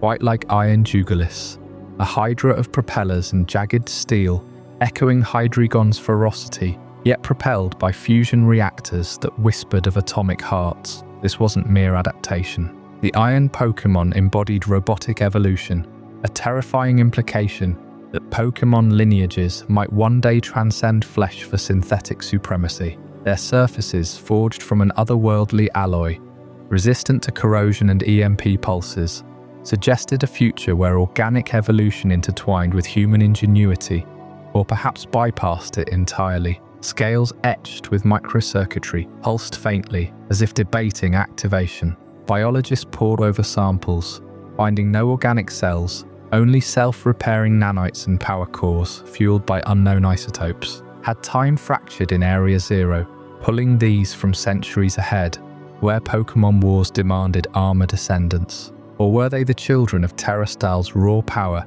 mutating base forms into immortal machines? Deeper still, Iron Moth fluttered into view, its wings vast solar sails capturing photons to fuel plasma vents. a Volcarona reborn as an atmospheric harvester. Iron Thorns lumbered with Dracozolt's mismatched savagery, but armoured in regenerative plating that shrugged off plasma blasts. Iron Valiant and Iron Hands emerged last, their presence sending ripples of dread through the team. Iron Valiant glided with lethal grace, its lithe frame a paradox of Gardevoir's ethereal poise and Galad's blade-sharp resolve, now rendered in mirrored psychometal. Twin fans on its head whirred softly, scanning threats with laser precision, while its limbs ended in vibro blades that hummed at ultrasonic frequencies. Iron Hands, by contrast, was a colossus of calculated brutality, Hariyama's sumo bulk reimagined as a hydraulic behemoth, tires for fists clenched with servo-locked power, capable of pulverizing boulders into dust. Its chest plate heaved with artificial bellows, oxygenating a core that never fatigued. These two exemplified the cold, calculated nature of the Iron lineage. No primal roars escaped them, only the faint whir of processors evaluating odds. Iron Valiant moved like a shadow algorithm, predicting strikes before they formed, its eyes glowing with data overlays that pierced illusions. Iron Hands endured punishment with stoic indifference, its pain receptors rerouted to efficiency logs, striking only when probability models deemed it optimal. They didn't rage or flee, they computed victory. Encounters in Area Zero's labs painted them as relentless tacticians. Iron Valiant dismantled security drones in seconds, slicing through armor with strikes timed to structural weak points. Iron Hands absorbed terrestrial barrages, its frame redistributing kinetic force like a living shock absorber, then retaliating with haymakers that cratered the floor. No emotion flickered in their visors, just the gleam of inevitability. Were these evolutions driven by survival in a polluted future, where flesh failed and metal prevailed? Their typing shifted too, electric for hands, pulsing with overcharged capacitors, fairy and fighting for valiant, psychokinetic fields amplified by quantum entanglement. Yet this robotic perfection birthed the deepest unease among Paldean scholars. Are these entities truly Pokémon? Lacking DNA, Poké Balls rejected their capture at first, sparking only error codes until terrestrial crystals bridged the gap. They don't breed, don't hunger, don't dream under moonlight. No Pokédex entry speaks of joyful romps or loyal bonds. Their logs detail patrols, optimizations, eradications. Professor Tauros' fragmented journals hint at them as future salvation, engineered to outlast extinction events. But whispers among aides call them abominations, echoes of a world where Pokémon became tools, then masters. In the quiet hours of Area Zero's night cycle, when the Iron Giants powered down into standby, researchers gathered around flickering holoscreens. One entry chilled them. A simulated timeline where Iron Pokémon supplanted organics, their evolution chains looping into endless upgrades. No warmth of fur or scale, just the eternal tick of clocks counting towards singularity. Iron Valiant's fans would spin lazily, as if mocking the debate, while Iron Hand's fists ticked open and closed, a metronome of mechanical patience. These future paradoxes challenge everything we hold sacred about Pokémon companionship. If they hail from an age of circuits over cells, do they feel the trainer's call, or merely execute commands? Expeditions paused as ethicists arrived, arguing containment versus coexistence. Yet the Iron Pokémon stirred regardless, their presence warping local magnetospheres, drawing terrestrial blooms into fractal patterns that mimicked circuit boards. As fragments of their origin unravel, one theory simmers beneath the data streams. A convergence where past beasts and future machines collide in Area Zero's core. Chapter 26, The Convergence Theory, peels back that veil. What cataclysmic force unites these temporal invaders? And what does it mean for Paldea's fragile present? Stay with me as we descend. As the Iron Pokémon of Paldea's future mimic the sturdy builds and predatory instincts of their ancient counterparts through some unfathomable fusion of time and technology, a subtler force shapes the Pokémon world where distant evolutionary paths bend toward the same striking silhouettes. This is convergence, the quiet architect behind forms that fool the eye into seeing family where none exists. Consider Wiglet, that slender pale serpent slithering through Paldea's coastal shallows. At first glance, it could pass for a Diglett, plucked straight from the earthen tunnels of Kanto, right down to the quivering stalk of a head probing above the waves. Yet these two share no bloodline, no ancient common ancestor whispering through their genes. Wiglet traces its lineage to far softer origins, evolving into the trio-headed Wugtrio that ambushes schools of fish in synchronized strikes. Diglett, meanwhile, burrows through soil, its body a perfect drill for unyielding earth. What drives such mimicry? The ocean's relentless demand for a streamlined hunter, a body honed to slice through water or sand alike, chasing prey that darts just beyond reach. Toadstool drifts alongside, its bell-shaped dome and trailing tentacles an eerie echo of tentacle bobbing in distant seas. No relation binds them. Toadstool blooms from the peculiar toadscruel, a fungal network of tendrils that ensnares victims in corrosive webs beneath the waves. Tentacle stings with venomous precision, a jellyfish drifter guarding coral realms. Picture them side by side in Paldea's sun-dappled currents. Identical silhouettes undulating through the blue, yet born from utterly separate sparks of life. This isn't coincidence. It's the Pokémon world's way of answering the same call. We call this the convergence theory, drawing straight from nature's own playbook. In our world, sharks and dolphins slice through oceans with torpedo shapes. Though one is cartilage and teeth, the other warm-blooded blubber. Flying squirrels and sugar gliders leap between branches on wing-like flaps, continents apart in heritage. Pokémon amplify this drama, where environments sculpt unrelated species into twins. Why do some Pokémon look identical to others, despite having no genetic link? The answer lies in the pressures of survival, the same niche, demanding the same solutions. This niche-filling hypothesis pulses through every corner of the Pokémon realm. Imagine Paldea's vibrant coasts, starved for certain predators after ancient cataclysms reshaped the seafloor. Into that void slips Wiglet, its body elongating to mimic Diglett's efficiency, not through descent but necessity. Prey fish, sensing a familiar threat, scatter in panic, handing Wiglet the edge it needs to thrive. Toadstool fills the jellyfish gap, its deceptive form luring the unwary into spore-laced traps. These aren't mere lookalikes, they're evolutionary imposters, thriving by borrowing proven designs from distant kin.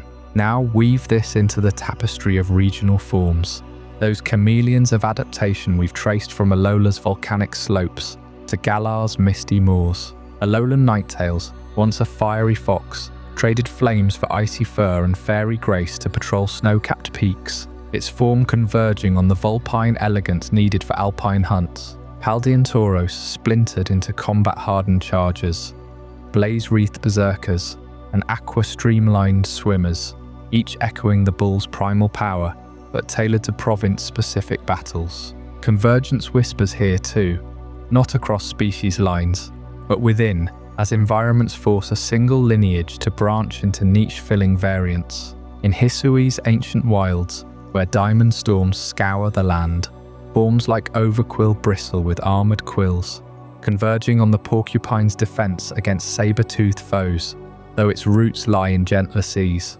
Galar's wheezing belches industrial toxins, its purple lobes bloating to filter smog-choked skies, mirroring the need for a gas-spewing sentinel in factory shadows. These regional shifts aren't random.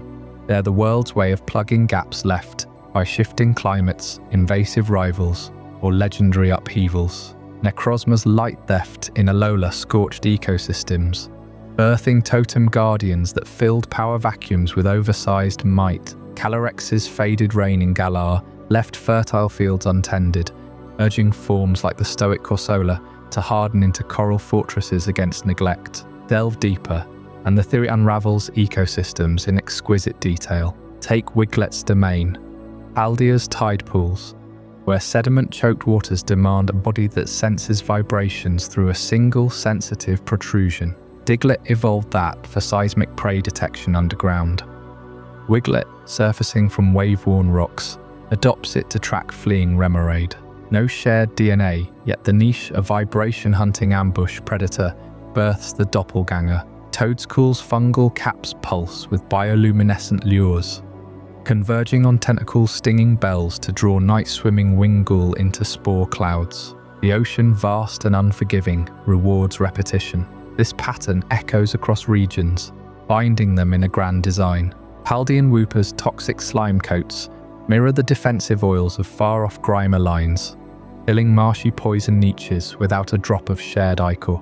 Hisuian Growlith's spectral flames evoke Alolan Marowak's bone-wielding spirits, both guardians adapting to haunted grounds. The theory posits a Pokémon biosphere in constant flux, where empty roles summon convergent saviors. What if Area Zero's paradoxes accelerated this? Iron treads rumbling like Donphan, yet forged from future alloys. Convergence pushed to temporal extremes. Environments don't just shape, they summon. In Alola's lush jungles, Raticate's verdant bulk and dark cunning fill the rodent overlord slot, once held by its purple kin elsewhere, gnawing through invasive vines with poisoned fangs. Galar's Mister mimes human gestures into icy barriers, converging on barrier-building psychics amid industrial chill, each form a testament. When a niche yawns open, be it predator, protector, or scavenger, evolution crafts the perfect fit.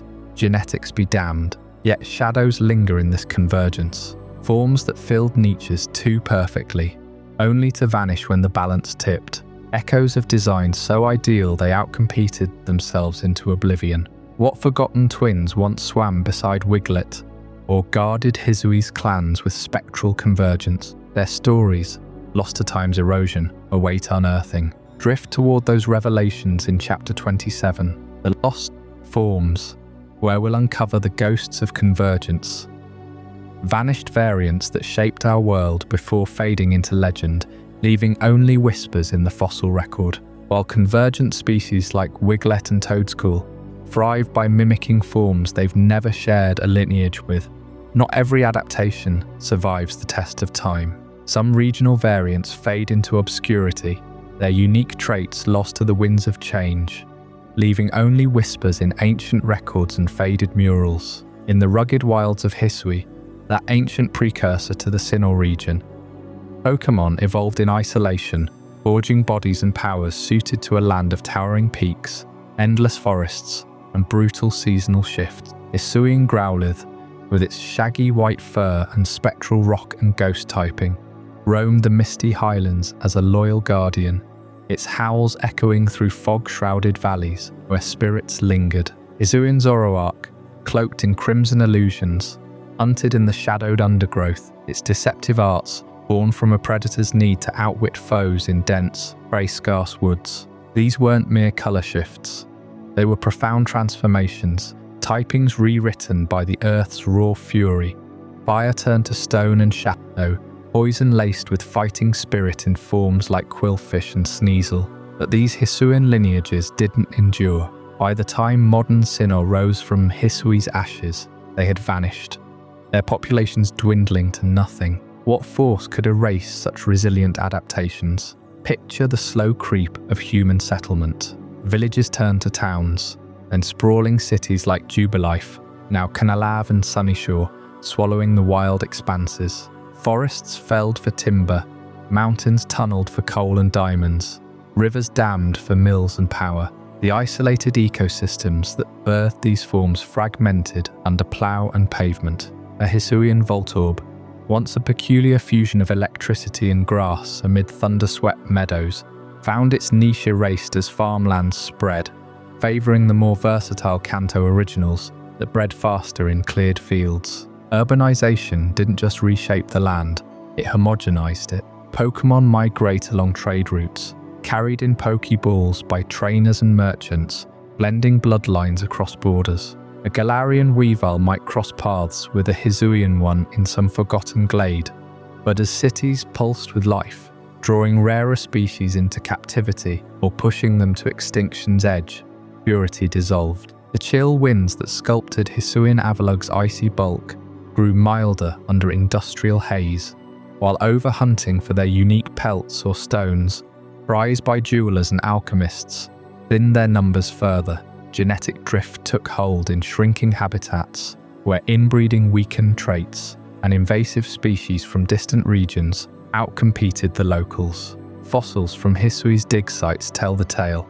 Bones of majestic Hisuian Samurott, their shells etched with noble crests, lie mingled with human artifacts, a graveyard of what was. This loss ripples beyond Hisui. Across regions, human expansion threatens the cradle of diversity. Alola's volcanic slopes, once refuges for icy ninetails, now host resorts and highways, pressuring pure forms as tourists release foreign Pokémon. Galar's industrialized moors favor hardy survivors, sidelining subtler variants. Paldea's terraced academies and labs encroach on wetlands, where Wooper's poison film might evolve no further if marshes drain for suburbs. Urban sprawl acts like a great equalizer, favoring generalists over specialists, eroding the very pressures that spark regional wonder. Diversity shrinks as habitats do, leaving a world of echoes rather than originals. Yet hope flickers in the labs of today. Modern researchers,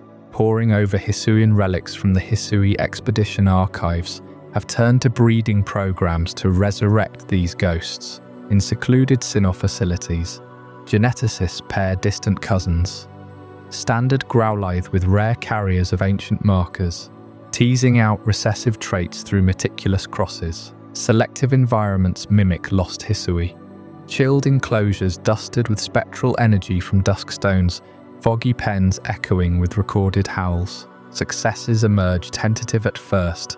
A pup with faint white fur, a Zoroark whose illusions shimmer crimson. International teams collaborate, shipping eggs via secure channels, monitoring typings with cutting-edge Pokédex scanners. Ethical debates swirl, of course.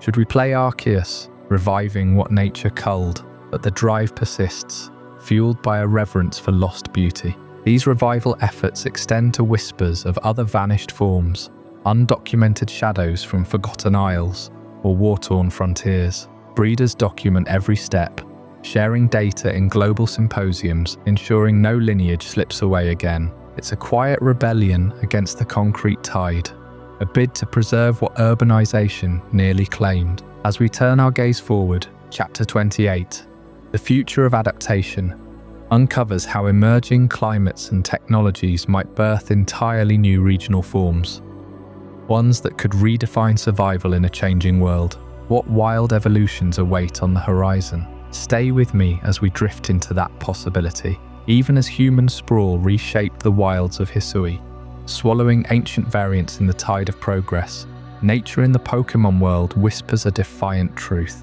Adaptation endures, evolving in ways we can scarcely predict. Consider the sweeping transformation these regional forms have wrought across the franchise. What began as a subtle nod in Alola, Pokémon twisting their forms under volcanic chills or tropical abundances, exploded into a cornerstone of discovery. Alola Ninetales, once a fiery wanderer, now glides through snowy peaks with crystalline elegance, its ice and fairy essence a testament to survival's poetry. Raticate's verdant bulk prowls island undergrowth, fattened on unfamiliar fruits that darkened its soul to poison and dark. These weren't mere reskins, they redefined battles, strategies, typings, pulling long-dormant Kanto favourites into the spotlight for veterans who thought they'd seen it all. Then Galar arrived, industrial fog cloaking mews and birds in rugged, coal-dusted guises. Zigzagoon turning sly and trap-setting, evolving into a obstagoon that howls through factory shadows, wheezing puffed purple gases in Cantonian alleys.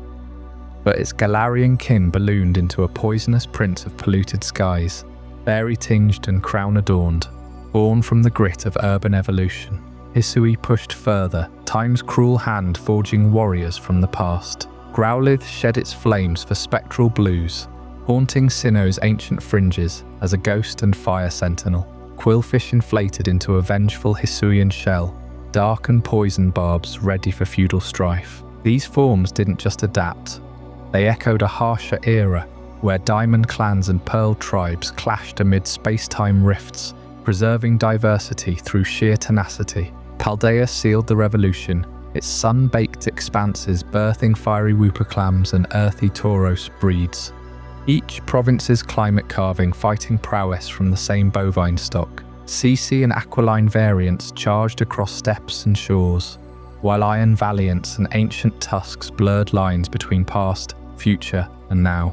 Regional variants shattered the mold of static species, injecting endless replayability, meta shifts, and lore depth that turned Pokémon from collector's album into a living tapestry of ecological drama. They redefined the franchise not through raw power, but by making every region a crucible of reinvention, where your childhood favourites could return as strangers, demanding fresh respect. Yet for all we've unearthed, from Alola's guardian Tapu, repelling light-thieving Necrozma to Galar's forgotten king Calyrex, fading into crownless obscurity, the horizon teems with unanswered riddles. Which untrod corner of the Pokémon world will unveil the next cascade of variants? Will it be the mist-shrouded peaks of Yoto Reborn, where ancient bell sprouts twist under monsoon deluges, or Kitakami's terraced fields, demanding Ricefield Rattata, swell into armoured behemoths? Perhaps Unova's bustling boroughs, where urban Ordino pulse with electric veins to rival the subway's hum.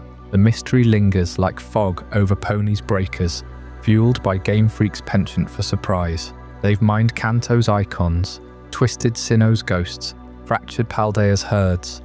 Next could hail from anywhere, a forgotten isle or fractured timeline, keeping trainers forever vigilant, rosters in flux. This pulse of change reveals the Pokémon world's profound resilience, a mirror to our own blue planet's tenacious life. Picture the Alolan Marowak, bone club aglow with lost spirits, standing eternal vigil over sacred groves despite monarchical falls and mongoose invasions. Galarian Corsola, coral bleaching into ghostly husks, drifts as a reminder that even decay births new forms. Half-life Corsola weaving necrotic beauty from ruin. Hisuian Zoroark, illusory pelts camouflaging clan loyalties through blizzards and betrayals. Paldean Cyclizar, darting motor-like across Iberian expanses, bridging lizard and legend. Life here doesn't merely survive cataclysms. Necrozma's eclipse, Calyrex's abandonment, Area Zero's paradoxes. It thrives, remoulding itself in defiance. Urban shadows claim some, climates cull others. Yet from every extinction rises reinvention, a symphony of forms, proving that in the Pokémon realm, adaptation is the ultimate legacy. As we close this journey through Alola's sunlit variants to Paldea's paradoxical kin, let that resilience lull you deeper, the wild world's heartbeat steady and unyielding. What did you think of this journey? I'd love to hear your thoughts in the comments below. If this changed your perspective or taught you something new, consider subscribing for more mind-expanding content. And if you know someone who would find this as fascinating as you did, share it with them. These are the kind of conversations that matter.